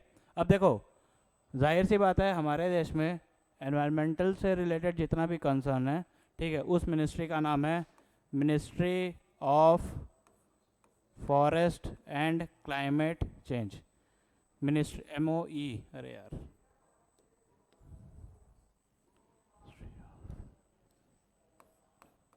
Ministry of environment forest and climate change, MOEFCC, Hindi में इसको बोलते हैं पर्यावरण वन और जलवायु परिवर्तन मंत्रालय, ठीक है, मैं लिख के लाया हूँ आज। अब देखो यहाँ कहीं वो वाले मॉल के उधर गए हो तुम लोग, वो उधर जो मॉल है 36, हाँ वहाँ मॉल में जब घुसते हो ना देखना एक डिजिटल बोर्ड लगा हुआ है, ठीक है, वो इस मतलब इस जगह का एयर क्वालिटी इंडेक्स बताता है जिसको नाक्स बोलते हैं, NAAQS, national ambient air quality standard, ठीक है। देखो जो ये मिनिस्ट्री है ना, देश में जितना भी पॉल्यूशन से रिलेटेड जो भी वो है वो करता है CPCB, central pollution control board, ठीक है, CPCB। CPCB का कहना है, मतलब एक गाइडलाइन उसने निकाली है कि नाक्स मतलब हमारे शहर में जो वायु है, ठीक है, उसमें कितने पर्टिकुलेट मैटर मिक्स हैं, ठीक है। तो एक स्टैंडर्ड है कि भाई हाँ जैसे 30 माइक्रोमीटर से ऊपर रहेगा तो पॉल्यूटेड है, ठीक है। मेरे ख्याल से दिल्ली का नेशनल एम्बिएंट एयर क्वालिटी 120 से 130 में है, ठीक है। छत्तीसगढ़ का, बिलासपुर का मेरे ख्याल से 20-25 नॉर्मल है, 20-25 में सांस ले लेंगे अपन यहाँ पे, ठीक है, यहाँ पे है, कल परसों ही देखा था मैं, ठीक है। तो ये डिस्प्ले होता रहता है, इसी को नाक्स बोलते हैं, कभी जाके देखना उसमें लिखा रहता है कार्बन मोनोऑक्साइड कितना है, नाइट्रोजन डाइऑक्साइड कितना है, सल्फर डाइऑक्साइड कितना है, पर्टिकुलेट मैटर कितना है। पर्टिकुलेट मैटर क्या होता है? पर्टिकुलेट मैटर मतलब जैसे हम कोई चीज़ जलाए, ठीक है, तो जलाने के बाद भी कुछ छोटे छोटे एकदम वो रह जाते हैं ना पर्टिकुलेट मैटर टाइप के, ठीक है, जो गैस नहीं है, छोटे छोटे एकदम पार्टिकल, ठीक है, उनको पर्टिकुलेट मैटर बोलते हैं। अब इससे रिलेटेड एक क्वेश्चन जब मैं प्री दिया था तो आया भी था कि which of the following pollutants are measured by pollution control board while determining NAAQS, मतलब किसी भी एरिया का एयर क्वालिटी नापने के लिए कौन कौन से पॉल्यूटेंट्स को नापा जाता है, ठीक है। तो कौन कौन से पॉल्यूटेंट्स को नापा जाता है? सबसे पहला तो है सल्फर डाइऑक्साइड, दूसरा है नाइट्रोजन डाइऑक्साइड, तीसरा है ओजोन, ओजोन के बाद है कार्बन मोनोऑक्साइड, कार्बन मोनोऑक्साइड के बाद है पर्टिकुलेट मैटर 2.5। देखो 2.5 मतलब ना अगर एक छोटा सा वो है पर्टिकुलेट मैटर, उसका डायमीटर है ये, ठीक है, ये 2.5 माइक्रोमीटर इसका रहता है, ठीक है, और PM10 10 माइक्रोमीटर उसका डायमीटर होना चाहिए, ठीक है। ये सारे पॉल्यूटेंट्स को नापा जाता है while determining the air quality of any city, ठीक है। किसी भी शहर का एयर क्वालिटी नापने के लिए CPCB ये सारे कंपोनेंट्स नापती है, सल्फर डाइऑक्साइड, NO2, हाँ इसमें एक और भी है अमोनिया। तो ये MCQ प्री में आया था, इसमें कौन सा मेजर पॉल्यूटेंट नहीं है जो होना चाहिए था, कौन सा नहीं है, आया था क्या तुम लोगों को? आया था ना, इसमें कार्बन डाइऑक्साइड नहीं नापा जाता है, CO2 नहीं है, ठीक है। आंसर वही था कि which one of the following, carbon dioxide नहीं था, ठीक है, आंसर कार्बन डाइऑक्साइड होना था, कार्बन डाइऑक्साइड नहीं नापा जाता।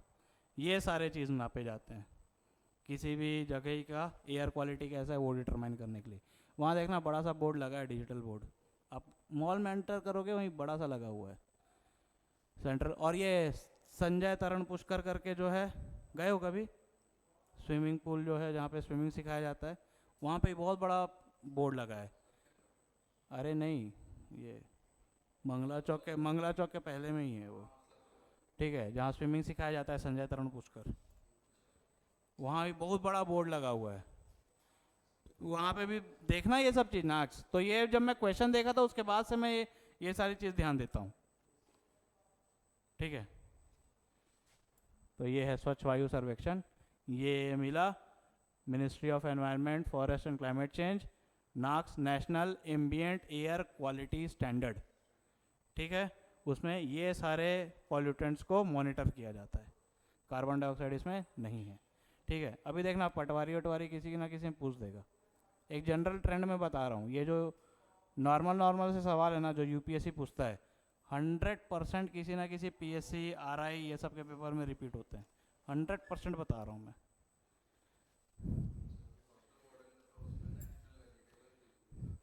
नेशनल वेजिटेबल क्या है? कद्दू? अरे मत बोल भाई, मेरी वाइफ मेरे को कद्दू बोलती है, मेरे को खा लो तुम। क्यों ऐसे कर रहा है, टीचर को शर्मिंदा करने वाली बात, ठीक है। चलो दूसरा पढ़ते हैं।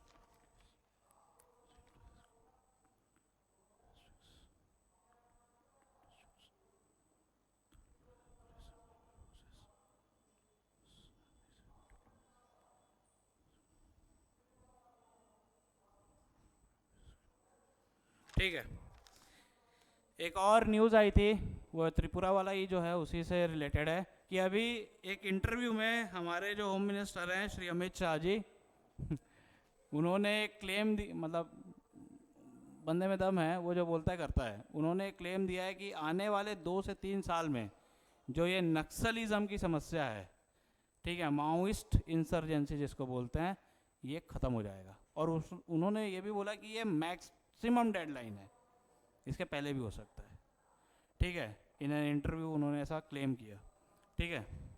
अच्छा, उसके पीछे छत्तीसगढ़ की भी एक न्यूज़ थी, छोटा सा, नहीं वो नहीं, न्यूज़ कुछ और थी। महाव पानी करके एक जगह है, महावा पानी, छत्तीसगढ़ के जशपुर डिस्ट्रिक्ट में, ठीक है। वो एक मतलब महाव पानी becomes the latest village in Chhattisgarh जिसको पहली बार बिजली गई। महाव पानी लिख लो, कहीं पढ़ा था मैं, लिख के दूँ? महुआ पानी, अरे हाँ महुआ पानी है, महुआ पानी नहीं है।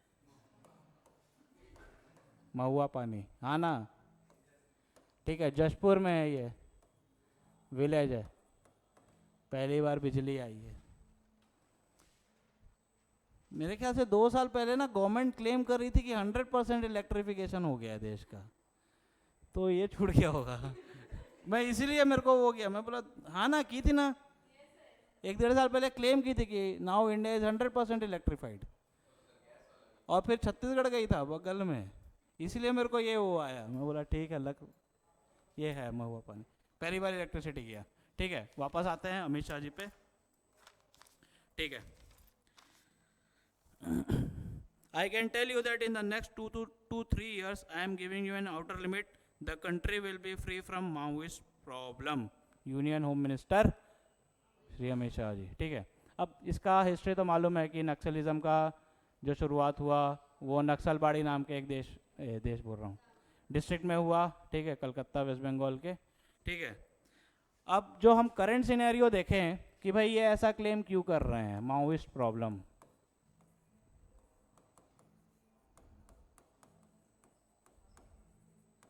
माओइस्ट इंसर्जेंसी, इसमें पहली बात तो 2014 इसलिए है क्योंकि 2014 के बाद भाजपा की गवर्नमेंट आई थी। ठीक है, उसके पहले क्या सिनेरियो था, अभी क्या सिनेरियो है। ठीक है, थोड़ा पहले इसमें कंपैरिजन कर लेते हैं। 2014 के पहले Maoist used to control almost 20,000 square kilometers of area. ठीक है, ऑलमोस्ट 20,000 स्क्वायर किलोमीटर ये लोग कंट्रोल करते थे।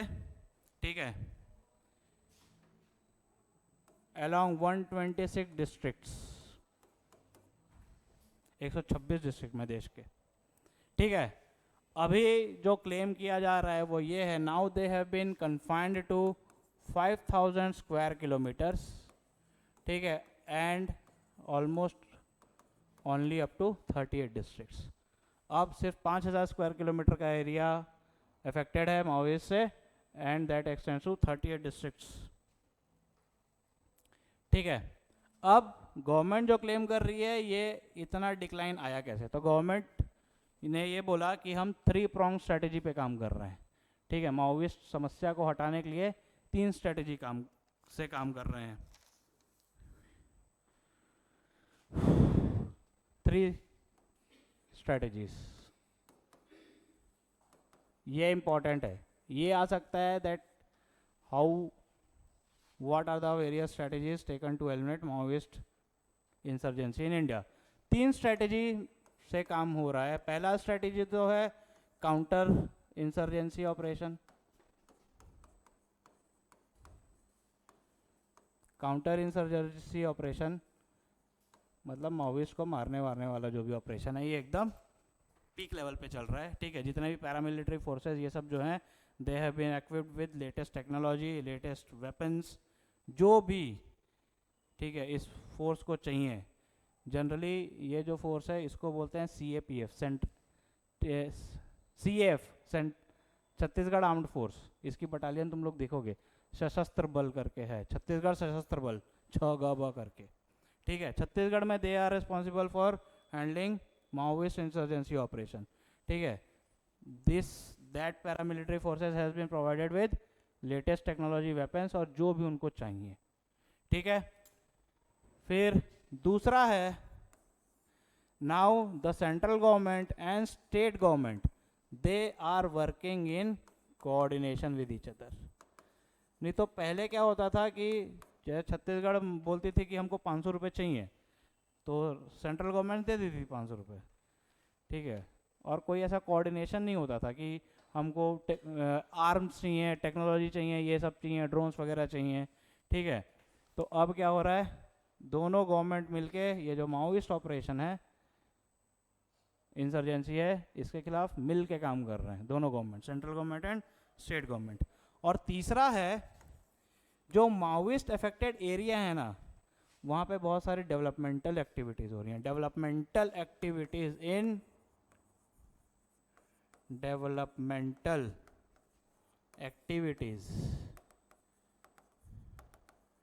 in Maoist affected areas. और इसमें वो भी है कि जो माओइस्ट है they are now being reintegrated with the with the society. मतलब अगर माओइस्ट कोई सरेंडर कर दे रहा है, so he has been given enough opportunity कि भाई वो एक सीधी सादी नॉर्मल लाइफ जी सके। ठीक है, उसी को बोलते हैं री इंटीग्रेशन इनटू द सोसाइटी। और डेवलपमेंटल एक्टिविटीज़ मतलब extension of facilities like education, health, ठीक है, स्कूल्स, ये सारी चीज़ें, इंफ्रास्ट्रक्चर, रोड, मोबाइल नेटवर्क्स, ये सारी चीज़ें, इसी को डेवलपमेंटल एक्टिविटीज़ कहा जाता है। So all this according to our honourable home minister, these three strategies has helped clamping down this Maoist insurgency to this limit। ठीक है, मतलब ये है 2014 का जो सिचुएशन है वो ये है, और ये है प्री 2014 का जो सिचुएशन था वो ये था। ठोक के बोला है 2-3 साल में ख़त्म कर दूंगा।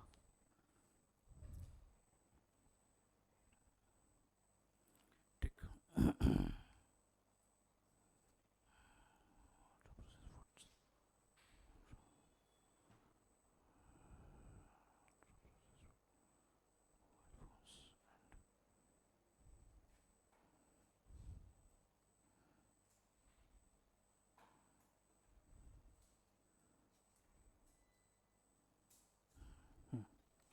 ठीक है, हो गया, आगे बढ़े।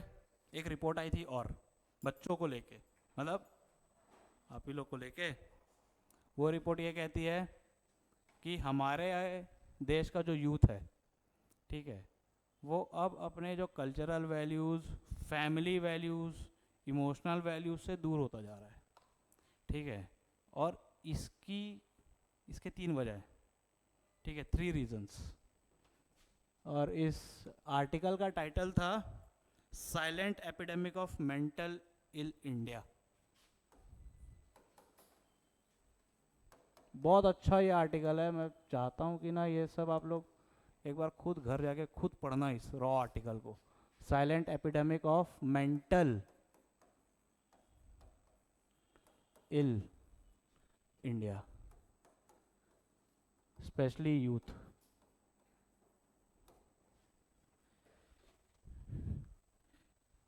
इस रिपोर्ट में ये कहा गया है कि आज का जो यूथ है, ठीक है, उसकी कॉग्निटिव स्किल्स थोड़ी ख़त्म होती जा रही है। ठीक है, वो इमोशनली बहुत ज़्यादा वीक हो चुका है। ठीक है, सुसाइड और ये और वो इसीलिए। ठीक है, फिजिकली भी बहुत वीक हो चुके हो, खेती बाड़ी ये सब अब कम ही लोग कर रहे हैं। ठीक है, और फैमिली वैल्यूज़, कल्चरल वैल्यूज़, एक इमोशनल अटैचमेंट भी होता है ना फैमिली वालों से, वो भी अब यूथ्स में कम देखा जा रहा है। ठीक है, तो इसकी 3 वजह मेनली बताई गई। What are the 3 reasons. ठीक है, ये सोसाइटी करके एक टॉपिक है मेंस में, ठीक है, उसके काम का है। 3 रीजंस हैं। सबसे पहला क्या है,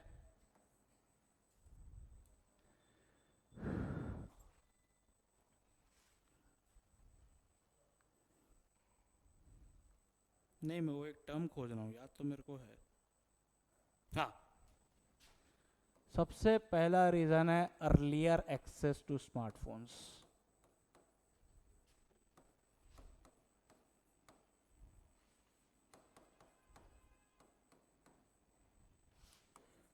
दूसरा रीज़न है consumption of ultra processed food. और खाओ मोमोस, चाइनीज पकौड़ा। ठीक है, कंजम्पशन ऑफ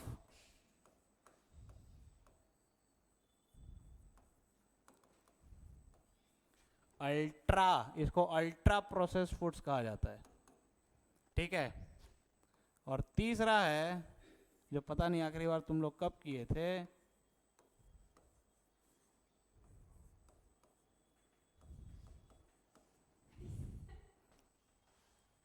कितने लोग तुम लोग बराबर खेलते हो?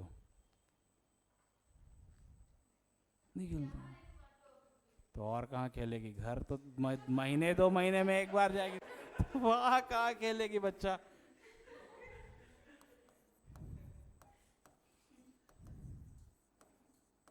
देखो मैं एक चीज़ बताऊं, अगर मैं मतलब जैसे मैं यहाँ जाके रोज़ आधा से पौन घंटे 1 घंटा घूमता ही हूँ, और अगर मैं जैसे 3-4 दिन नहीं घूमता हूँ ना और उसके बाद पढ़ता हूँ ना, तो मेरे को मतलब लाइन के बीच में स्विच करने में भी बहुत दिक्कत होती है। तुम लोग को नहीं होती है? इसका मतलब तुम लोग पढ़ नहीं रहे हो।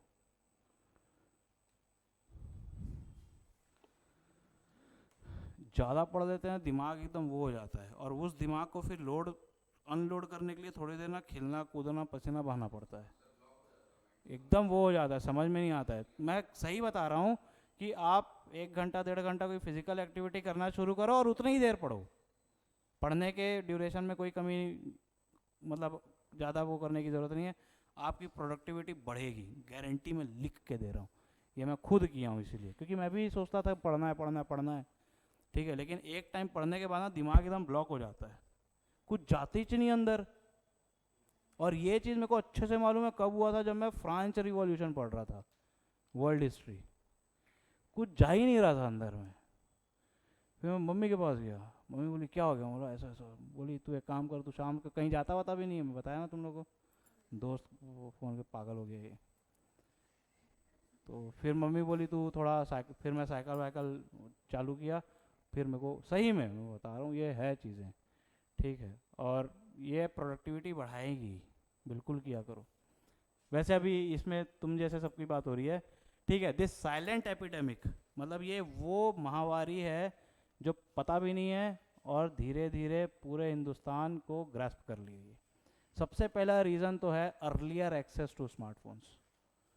हमारे देश में स्मार्टफोन, किस बच्चे को स्मार्टफोन कौन सी एज में दिया जाएगा, इसका कुछ तो है ही नहीं, ठीक है। और इस चीज़ को और कोलैबोरेट किया एपिडेमिक ने, जब पूरी क्लासेस ऑनलाइन हो गई, ठीक है, बच्चा देख कम रहा है, पढ़ कम रहा है, और इधर उधर की तबाही ज़्यादा मचा रहा है, ठीक है। मतलब 5 से 6 साल का बच्चा, 7 साल का बच्चा रील्स बना रहा है, मतलब वो रील्स बना रहा है तो मैं ये समझ रहा हूँ कि उसको इंस्टाग्राम फेसबुक चलाना आता है, मतलब इंफॉर्मेशन टेक्नोलॉजिकली वाइज वो में से ज़्यादा पढ़ा लिखा है, ठीक है, क्योंकि मैं नहीं चलाता, ठीक है। देखो इससे होता क्या है मैं बता रहा हूँ, अर्ली जब बच्चों को अर्ली एक्सेस हो जाता है ना स्मार्टफोन्स और ये सब का, तो उनकी कॉग्निटिव कैपेबिलिटीज़ में बहुत बहुत चेंज आता है, सोचने समझने की। तुम लोग 1 घंटा रील्स देखना और रील्स को बगल में रख देना, दिमाग में ऐसा लगेगा ना कि पता नहीं क्या है। कभी हुआ है ऐसा? खूब देर रील्स देख रहे हैं, खूब देर रील्स देख, उसके बाद ना मोबाइल इधर रख, वो करके रख देना। एक कॉमन सी टेंडेंसी तुम लोगों में जो डेवलप हुई है, जेंसीज वो तुम लोग, मैं कंसिडर करता हूँ, ठीक है। तुम लोग अगर चलो यहाँ तो बैठे हो, यहाँ तो अलाउड नहीं है, दो सही बात करते हो ना, फ़ोन भी नहीं आया कुछ भी नहीं आया, लेकिन उठा के मोबाइल देखते हो, टाइम टाइम भी नहीं देखते हो, और नोविंगली कॉन्शियसली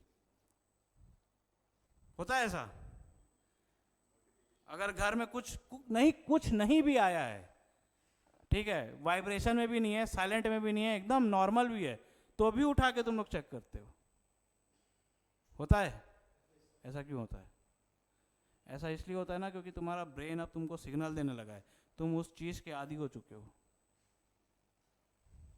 वो वापस बार बार सिग्नल दे रहा है, मोबाइल चेक करो, मोबाइल चेक करो, मोबाइल मोबाइल मोबाइल, ठीक है। तो फ़ोन वोन नहीं, फ़ोन मैसेज कुछ नहीं भी आता है तो ऐसे निकाल के देख लेते हैं, अच्छा ठीक, ठीक है। सामने वाले को लगता है टाइम देख रहे हो, टाइम कॉन्शियस भी इतने नहीं हो तुम लोग, टाइम भी नहीं देखते हो, पता नहीं क्या देखते हैं, होता है। इसका मतलब है वो मोबाइल देखने की जो आदत है ना, वो अब एकदम अंदर बस चुकी है, खून में आ चुकी है, क्योंकि दिमाग अब सिग्नल देना चालू कर दिया है। और इस मोबाइल के एक्सेसिव यूज़ के कारण अर्ली एज में कॉग्निटिव कैपेबिलिटीज़ हिंडर हो जाती है, सोचने समझने की क्षमता खत्म हो जाती है, ठीक है। अगर देखो मोबाइल में, जैसे अभी मैं तुम लोगों को पढ़ा दिया, मैं एक पहले दिन भी बोल के गया था ना कि जितना पढ़ते हो कोशिश किया करो कि 1-2 पॉइंट खुद से ऐड किया करो, उससे अब तुम्हारे दिमाग के अंदर जो चक्री है वो घूमेगी, ठीक है। लेकिन अब क्या है, यहाँ 3 पॉइंट पढ़े, और prolonged use of smartphone hinders this, सोचने समझने की क्षमता वो खुद बैठता है बच्चा, ठीक है। तो उसके अपने मन से जो आना चाहिए वो नहीं आता है, कॉग्निटिव एबिलिटी का हिंडर होता है। दूसरा, consumption of ultra process food. Ultra pro momos mayonnaise और ये सब मेयोनीज बनते देखे हो, किसी दिन बनते देख लेना, खाना छोड़ दोगे। मैं दिखता मोटा हूँ लेकिन सही में मैं ये सब नहीं खाता हूँ। मेयोनीज बनने में इतना तेल डलता है ना, किसी दिन बनते हुए देख लेना, खाना छोड़ दोगे मेयोनीज। मैं बनते हुए देख लिया था, बना रहा था। तो consumption of ultra process foods is not only harmful for your health, ठीक है, ये this is as addictive as smoking. Mayonnaise खाने की लत लग जाती है, या मतलब जो भी मोमोज वोमोज जो भी खाते हैं आप लोग, ठीक, क्योंकि उसमें ऐसा कंपोनेंट आ जाता है उसके प्रिपरेशन स्टेज में ही। और ये कोई एक फूड तो है नहीं ना, ये सारी चीज़ें खाने को रिप्लेस नहीं कर सकती ये सारी चीज़ें, ठीक है, सप्लीमेंट भी नहीं है, ये ज़रूरत ही नहीं है, ये फास्ट फूड्स हैं। फास्ट फूड मतलब समझते हो क्या होता है? फास्ट फूड मतलब जो तुरंत अवेलेबल हो जाए उसको फास्ट फूड बोलते हैं। और देखो अकॉर्डिंग टू कि हम कहाँ पे रह रहे हैं, जैसे इंडिया ट्रॉपिकल क्लाइमेट है, ठीक है, यूरोप में टेम्परेट फ्रिजिड क्लाइमेट है, जैसा भी क्लाइमेट है, उस क्लाइमेट के हिसाब से ना हमारी एक इनबिल्ट डाइजेस्टिव सिस्टम बन जाता है। हम इंडियंस का डाइजेस्टिव सिस्टम अलग है, यूएस वालों का अलग होगा, यूके वालों का अलग होगा। अपन मसाला वसाला ये सब पचा डालते हैं, ठीक है, एक अंग्रेज़ को लाके गोरे को लाके खिला दो तो दूसरे तीसरे दिन में भागने लगेगा, हैंडल नहीं कर पाएगा वो हमारे यहाँ का खाना, हाँ ना, क्योंकि हमारे यहाँ का क्लाइमेटिक कंडीशन वैसा है ना, ठीक है। और लेकिन ये सारी जो चीज़ें हैं ये उस डाइजेस्टिव सिस्टम के से रेजोनेट नहीं कर पाती हैं, ठीक है। And not only it is very harmful for your this health, it is also very harmful for your overall behaviour. ज़्यादा बोलते हैं ना कि तासीर नहीं होनी चाहिए, जैसा आप खाएंगे वैसा आप वो करेंगे, सात्विक भोजन करना चाहिए, ठीक है, कि जितना आप मतलब तासीर मतलब गर्मी, जितना आप मसाला वसाला खाएंगे आपके टेम्परामेंट में भी उतना आप एग्रेसिव हो जाओगे, ठीक है। तो इसमें ऐसे हैं, एक बीच में आया भी था MSGs करके, इट कंटेन्स MSGs, सुने थे MSG? मैगी में ये रहता है MSG, यही वो कंपोनेंट है जो आपको बार बार मोमोज और ये सब खाने को वो करता है। MSG नाम है इसका, मैसेंजर ऑफ गॉड नहीं है, ये कुछ और है, ठीक है। MSG ही ये कंपोनेंट है जो ये सारी चीज़ें खाने की लत लगाता है, ये एडिक्टिव। तीसरा रीज़न है lack of exercise physical activity, ठीक है, ये तो ठीक ठाक डिस्कस किया जा चुका है, ठीक है। और इसमें इस मतलब जो अब रिपोर्ट हो रही थी तो इसमें जो अलग अलग वो आई, वो ऐसा आया कि दो फैमिली में कंपैरिजन किया गया। एक ऐसी फैमिली थी जिनकी ईयरली इनकम 1 लाख रुपए से कम थी, और दूसरी वो फैमिली थी जिनकी ईयरली इनकम 10 लाख रुपए से ऊपर थी, ठीक है, मतलब हस्बैंड वाइफ 2 बच्चे सबसे। ये देखा गया कि जिनकी ईयरली इनकम 1 लाख रुपए से कम है, जो कम बाहर जाते हैं, ठीक है, जो जिनके पास लग्जरी का कम एक्सपोजर है, वो लोग फैमिली वाइज बहुत अटैच्ड रहते हैं as compare to a person जो मतलब फैमिली जिसके एनुअली इनकम 10 लाख रुपए से ज़्यादा है, ओके, मतलब एक सिडेटिव लाइफ जीता है। सिडेटिव मतलब काम काम काम काम काम, ठीक है, काम काम काम काम काम काम के चक्कर में बाहर खाना खाता है।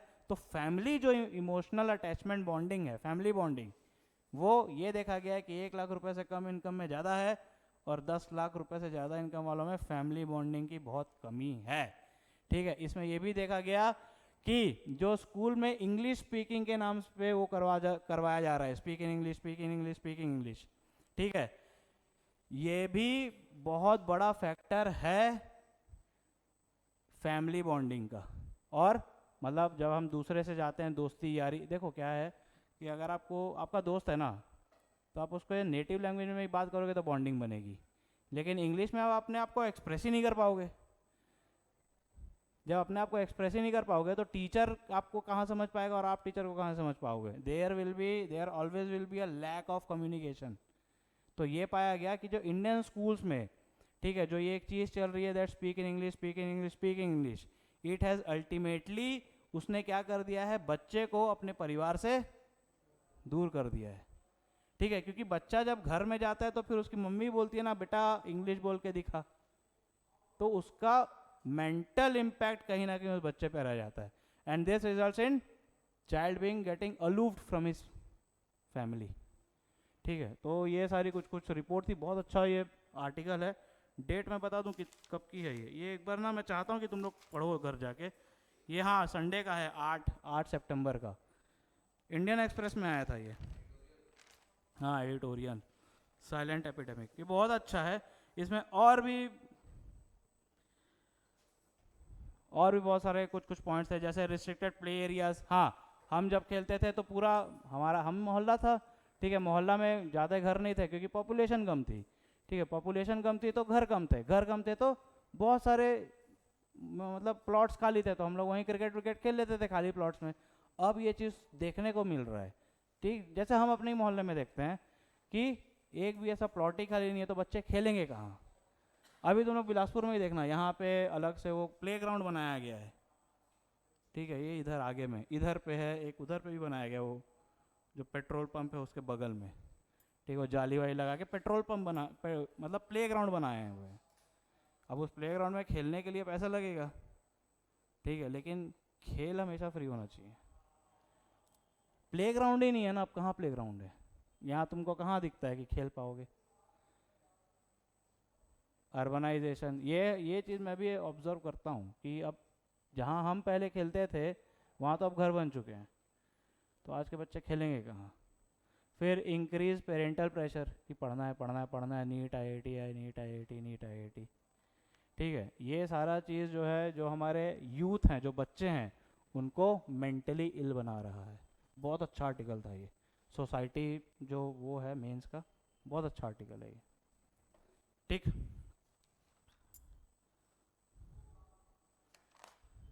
ठीक है। हाँ याद आया, प्लास्टिक वेस्ट आखिरी टॉपिक है, इसको वो करके ख़त्म करेंगे।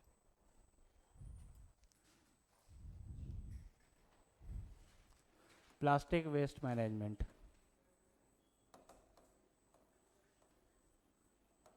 एक रिपोर्ट ही थी कि इंडिया में हम कितना वेस्ट जनरेट करते हैं, ठीक है, उसमें से कितना मैनेज्ड वेस्ट है, कितना अनमैनेज्ड वेस्ट है।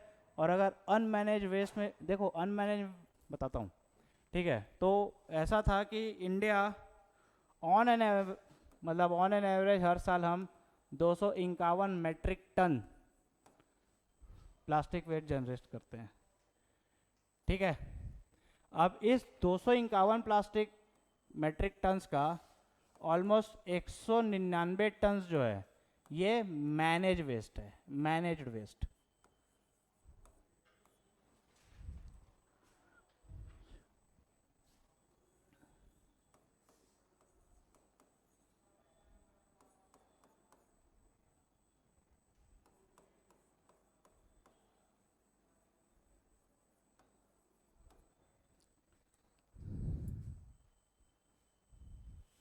ठीक, मैनेज वेस्ट क्या है? मैनेज वेस्ट वो वेस्ट है जो आइदर आपका म्यूनिसिपल कॉरपोरेशन, नगर निगम आपके घर से लेके गया है, ठीक है, और या तो वो रिसाइकल हो गया है या तो वो कहीं लैंडफिल में चला गया, उसको मैनेज्ड वेस्ट बोलते हैं। ठीक है, the waste which is either collected by the municipal corporation,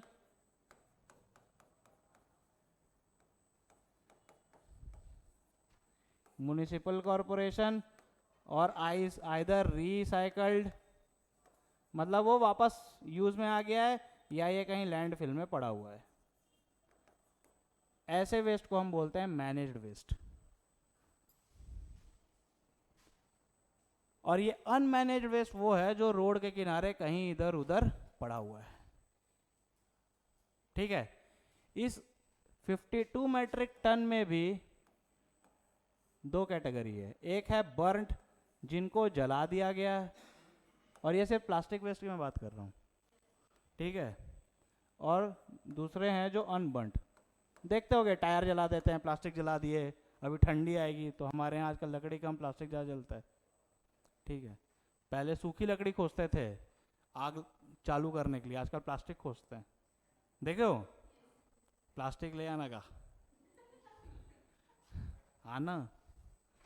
ठीक है, एक दिन सवेरे सवेरे मैं स्कूल जा रहा था, नहीं मतलब स्कूल पढ़ाने जाता हूँ मैं, तो देखा टायर जला के बैठे हुए थे 6 लोग।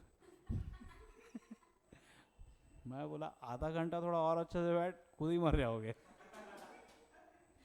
आना बढ़िया पूरा टायर जला रहे थे, ठंडी में बैठे हुए थे। और मतलब देखो ठंडी में ना गाड़ी चलाओगे थोड़े दिन ना तो हाथ अकड़ जाता है, तो मैं थोड़ा रुका था। मैं दूर से देखा, मेरे को थोड़ी ना मालूम था टायर जला हुआ है। मैं देखा टायर जला है ना, तो मैं मतलब जा ही रहा था जलाने, देखा टायर जला हुआ है तो मैं हटा दिया। उसमें से एक इनवाइट भी करा था, आना कहा। तब तब आज सेक ले। मैं बोला भाई ठीक है, चलो वापस इसमें आते हैं। तो वही अभी ठंडी में जो 52 मिलियन टन है ना, मेट्रिक टन, उसमें से almost 30 million ton metric ton जला दिया जाएगा। ठीक है, बचा कितना? 22। तो ये जो आर्टिकल, न्यूज आर्टिकल था वो इस पे था, बर्न्ट। ठीक है, और ये मतलब अनमैनेज वेस्ट, मतलब वो जो सड़कों में इधर उधर एज अ डेबरीज वेस्ट पड़े हुए हैं। ठीक है, अब ये है कि ये जो बर्न्ट, जो ऐसे प्लास्टिक वेस्ट जिनको जला दिए जाते हैं, ठीक है, they are very harmful not only for the ecology environment but for human health as well. ठीक है, they often result in this respiratory problem, heart disease, they often lead to cancer. It is also responsible for cardiovascular disease, cardiovascular problem and many more. Inhalation of many poisonous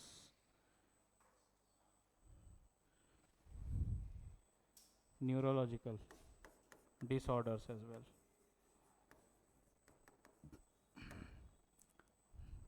अब देखो ये assess करने के पीछे ना एक और report सामने आई,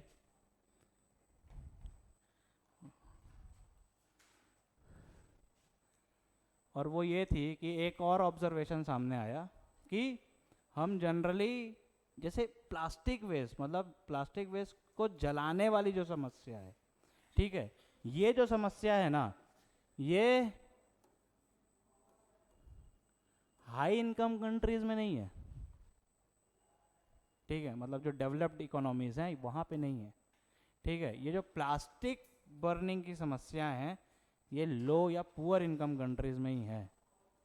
ठीक है, हाई इनकम कंट्रीज मतलब वर्ल्ड बैंक ऐसा मानता है कि एक व्यक्ति जो साल का 13,846 रुपये कमाता है, या वो देश जिसकी पर कैपिटा इनकम 13,846 रुपीज़ है, they are considered as high income countries. ठीक है,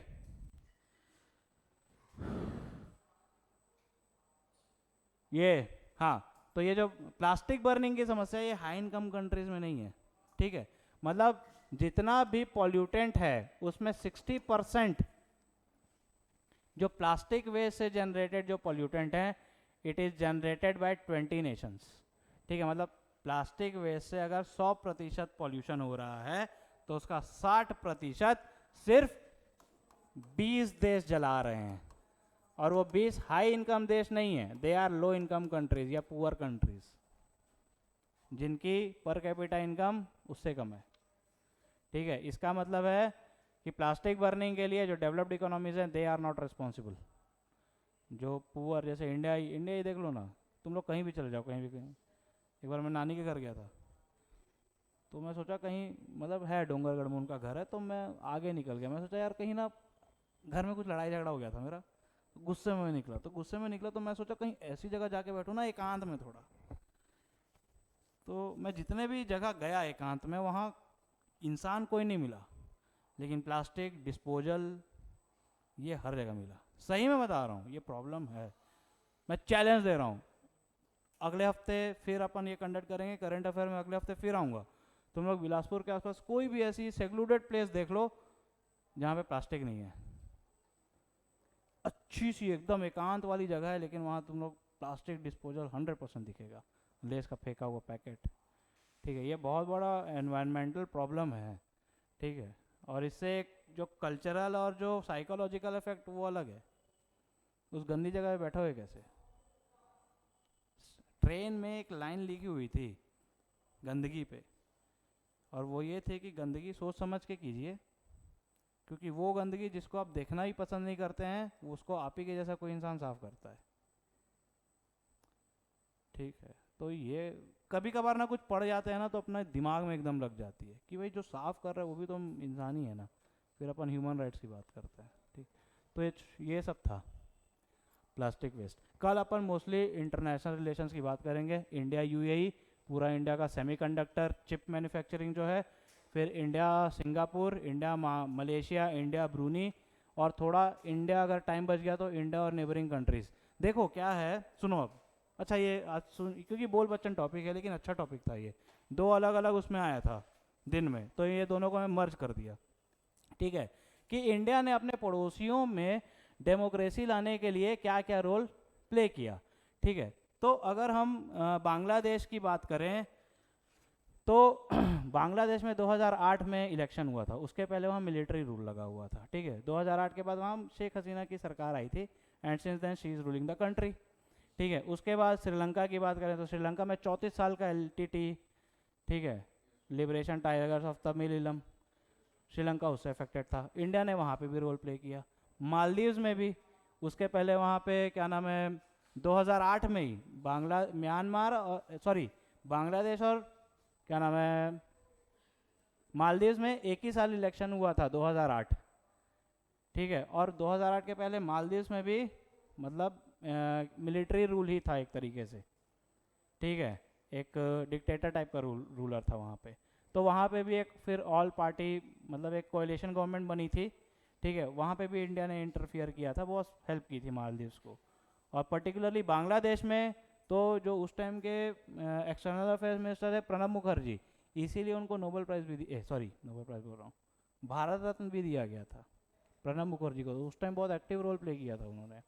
ठीक है, फिर म्यांमार में भी 2010 में इलेक्शन हुआ था, उसके पहले म्यांमार में भी मिलिट्री रूल ही था। ठीक है, यूंग सुंग करके कुछ आई थी, नोबेल लॉरिएट हैं वो भी, लेडी हैं। ठीक है, तो देखो इंडिया ने अपने जितने भी नेबर हैं, नेपाल, भूटान का तो फ्रेंडली हमारे साथ ट्रीटी है। नेपाल में भी अभी कुछ टाइम पहले ओली की जो सरकार थी वो उल्टा सीधा कुछ कुछ बोलता था। ठीक है, लेकिन अभी सब ठीक चल रहा है। ठीक है, तो इन अ नटशेल उस आर्टिकल में ये कहा गया था कि इंडिया ने अपने इर्द गिर्द डेमोक्रेसी लाने के लिए बहुत मेहनत की, लेकिन इंडिया उसको कैपिटलाइज नहीं कर पाया। ठीक है, कैपिटलाइज कैसे नहीं कर पाया, क्योंकि हम उतने एजर्टिव नहीं हैं। देखो चाइना अगर मेहरबानी करेगा ना तो बोलेगा क्यों क्यों क्यों क्यों क्यों, हम छोड़ देते हैं। ठीक है, जैसे एक और अफ्रीका, इंडिया अफ्रीका रिलेशन में भी एक है कि इंडिया क्या करता है ना, अफ्रीका वालों को पैसा दे देता है। ठीक है, कि हाँ चलो एड, अफ्रीकन एड के लिए अफ्रीकन यूनियन है एक, वो पैसा मांगता है तो इंडिया दे देता है। लेकिन प्रॉब्लम क्या है ना, इंडिया पैसा दे रहा है, उससे अफ्रीकन यूनियन के कई देश में एड भी जा रही है, लेकिन जिसको एड जा रही है उसको मालूम ही नहीं है ना कि ये एड इंडिया से आई हुई है। आज की डेट में मेहरबानी करके जताना ही बहुत बड़ी बात है। ठीक है, तो इंडिया ने ये करने पे बहुत स्ट्रेस नहीं दिया कि हमने बांग्लादेश में डेमोक्रेसी लाई, छोड़ दिया कि हाँ सेल्फ सर्वाइव कर जाएगा। ठीक है, और फिर हम इस चीज़ को लेट रियलाइज करते हैं, जैसे श्रीलंका में हुआ। श्रीलंका में अभी बहुत साल से टर्मोइल चल रहा था, इकोनॉमिक क्राइसिस आई, तब भी हमने इंटरफेरेंस नहीं किया। हमने इंटरफेरेंस किया बाद में कि ये ले भाई पैसा। ठीक है, मालदीव्स में भी हमने यही किया। ठीक है, अभी कौन आ गया है, मिजू, हाँ मोहम्मद मिजू जो आ गया है। ठीक है, इंडिया आउट कैंपेन, उसके पहले हमने कितना डॉर्नियर एयरक्राफ्ट और क्या क्या क्या क्या नहीं दिया था उसको। अभी फिर से वो आ रहा है, नहीं वो ठीक हो गया है वो, अभी इंडिया मालदीव डिफेंस टॉक हुई थी, अभी वो आएगा म्यूजू फिर। तो इंडिया जो इंटरफेरेंस करता है ना अपने नेबर में, उसको कैपिटलाइज नहीं कर पाता है। ठीक है, अब उसमें फिर एक आर्टिकल था कि इंडिया को क्या करना चाहिए। ठीक है, तो उस चीज़ को बोला जाता है ना स्टेट क्राफ्ट, इसको लिख लो, इसको हिंदी में कन्वर्ट कर लेना। ठीक है, that India have to navigate through its state craftsmanship, India को स्टेट क्राफ्ट की वो अपनानी पड़ेगी। स्टेट क्राफ्ट क्या होता है, state craft is a way of governing a country so as to refrain itself, या उसको so as to protect a country from internal and external threats.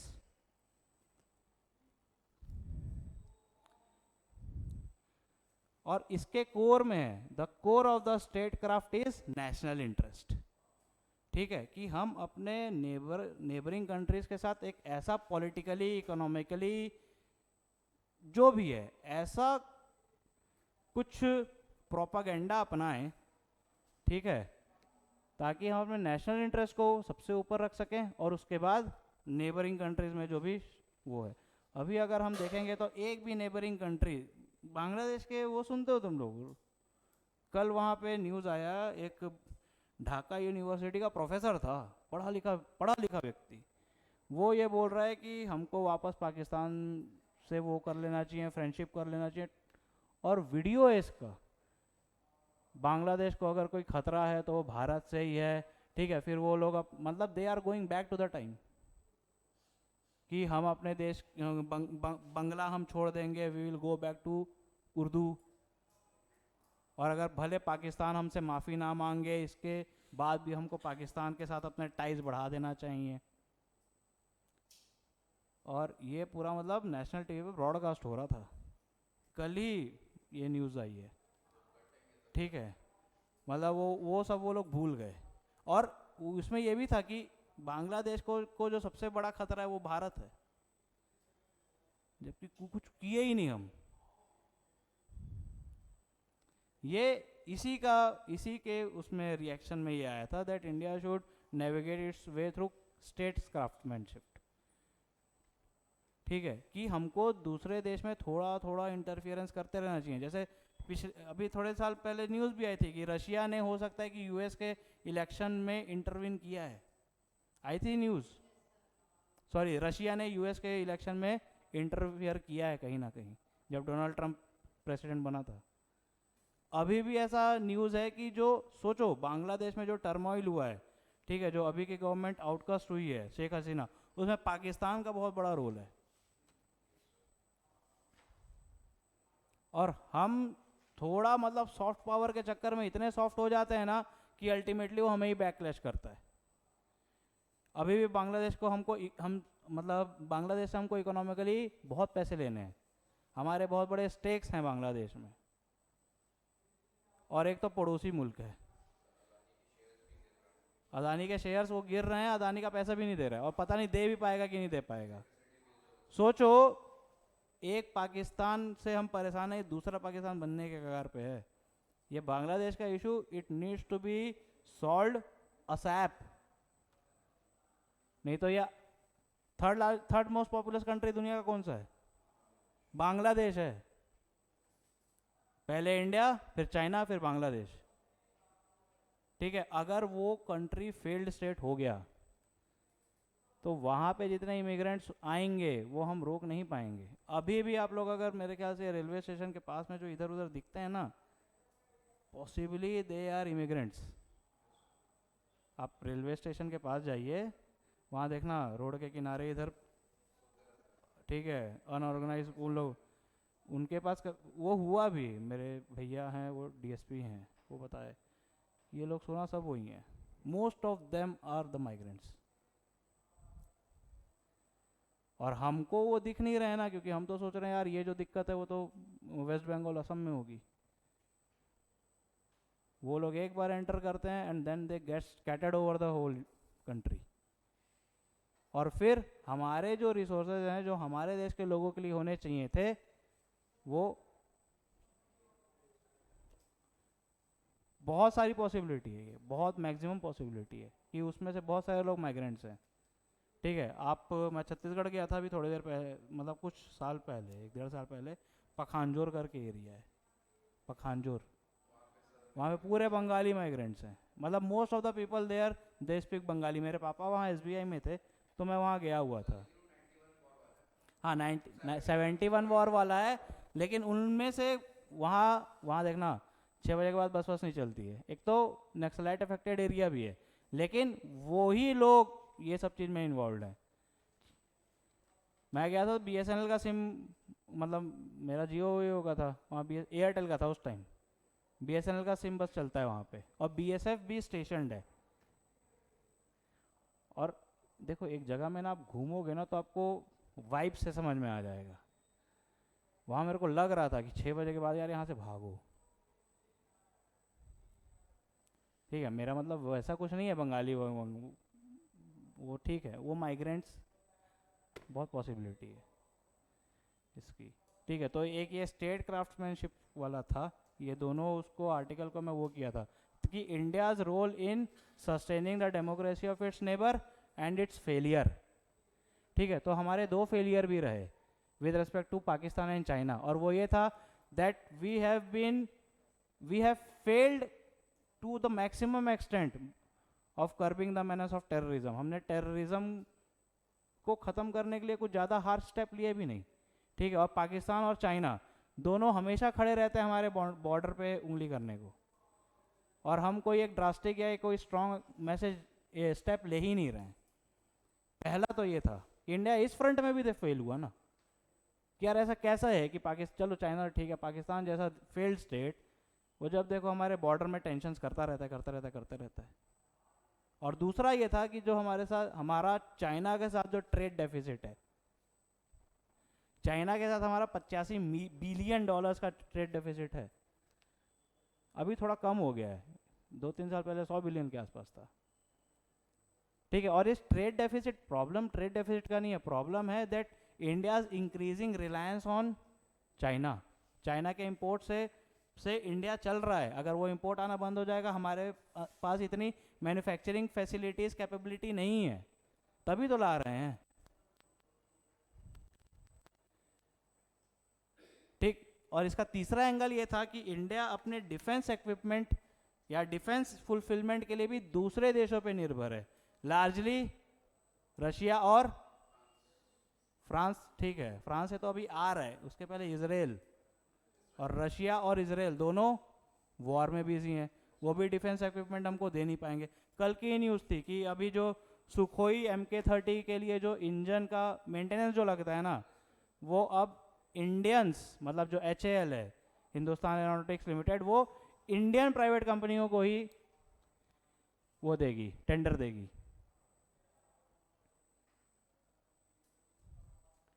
तो ये स्टेप मेरे ख्याल से 15-20 साल पहले उठा लेने चाहिए थे। ठीक है, कि हम डिफेंस, उसके लिए भी तो सेल्फ रिलायंस नहीं है ना। कल की डेट में मान लो कि चाइना तो पता नहीं उसके दिमाग में क्यों नहीं आ रहा है, उसको अटैक कर देना चाहिए ना। हम अभी सबसे ज़्यादा कमज़ोर हैं डिफेंस के उसमें।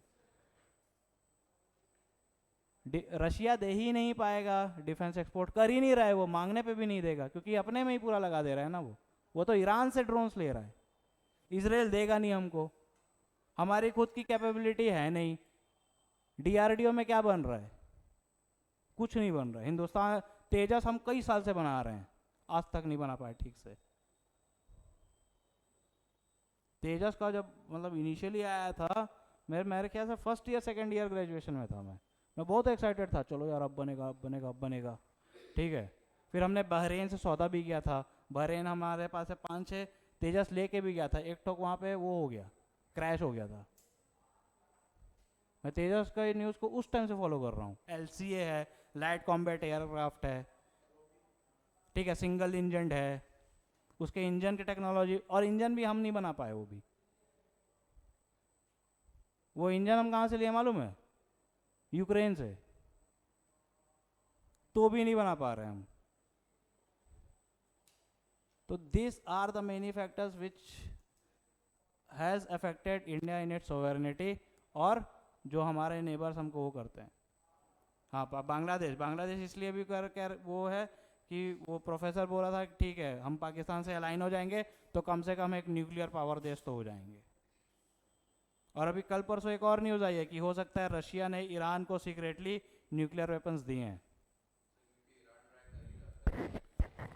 नहीं, वो बात वो नहीं है, वो बात है कि रशिया अलूफ हो गया है। मैं बोला था ना कि यार देखो, अगर अच्छे व्यक्ति से दोस्ती नहीं करोगे तो वो अच्छा व्यक्ति कहीं दूसरी जगह दोस्ती कर लेगा। मेरे ख्याल से पहले दिन में बोल के गया था जब हम रशिया पढ़े थे। ये सारी चीज़ डिबेट की टॉपिक है। ठीक है, अभी कल परसों की न्यूज़ है और एकदम हॉट टॉपिक है ये कि हो सकता है रशिया ने चुपके से ईरान को न्यूक्लियर टेक्नोलॉजी दे दिया है, क्योंकि रशिया ने पहले हमारे साथ भी ऐसे किया है हेल्पफुल में, इंडियन स्पेस मिशन के टाइम पे। रिवर्स इंजीनियरिंग बोलते हैं उसको। रिवर्स इंजीनियरिंग समझते हो? बना हुआ मिसाइल दे दिया, अब तो उसको खोल के देख ले कैसे बना है। ठीक है, हमको GSLV का इंजन नहीं मिल रहा था गुरु, ठीक है, हम रशिया से मांगने गए, रशिया बोला ठीक है मैं दूंगा, ठीक है, फिर US उंगली कर दिया क्या कि नहीं तुम तो, वो तो नॉन अलाइंड पार्टी है, उसको तुम नहीं दे सकते हो, ठीक है। तो रशिया बोला हाँ ठीक है, तो फिर हम फिर गए रशिया के पास कि भाई क्या करें बताओ, समस्या का समाधान दो। तो रशिया ने हमको बोला कि आप एक काम करो, US से स्पेस टेक्नोलॉजी में लगने वाला कोई सा भी छोटा सा कंपोनेंट ले लो, एक नट ही ले लो, कुछ तो मांग लो और मेरे को मत बताना। हमने वही किया, US से जाके कुछ ना कुछ ले आया जो स्पेस हमारे उसमें लगता है, ठीक। तो US से हमारे पास आया, US से जैसे आया हमने बोला हाँ ले लिया, अब तो बोला अब रुको। तो हम रशिया ने जो रॉकेट का एक पूरा इंजन भेजा और 3 उसके पार्ट्स में भेजे, मतलब एक पूरा बना हुआ इंजन भेजा और 3 के पूरे कंपोनेंट्स भेजे, और उसकी वो जो एक वो मैनुअल आता है ना खोलने वाला, वो भेजा। फिर US ने पूछा उससे तू क्यों दिया, तो रशिया ने बोला तू भी तो दिया।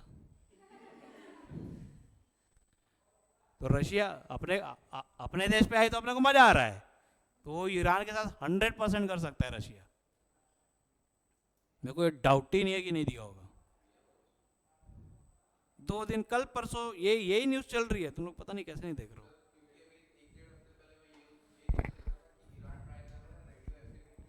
हाँ तो एनरिच करेगा ही ना वो, क्यों नहीं करेगा, उसकी वही ताकत है ईरान की, जैग्रोस माउंटेन, ही तो वो क्या करेगा रे वो उसको रख के, टेक्नोलॉजी नहीं है।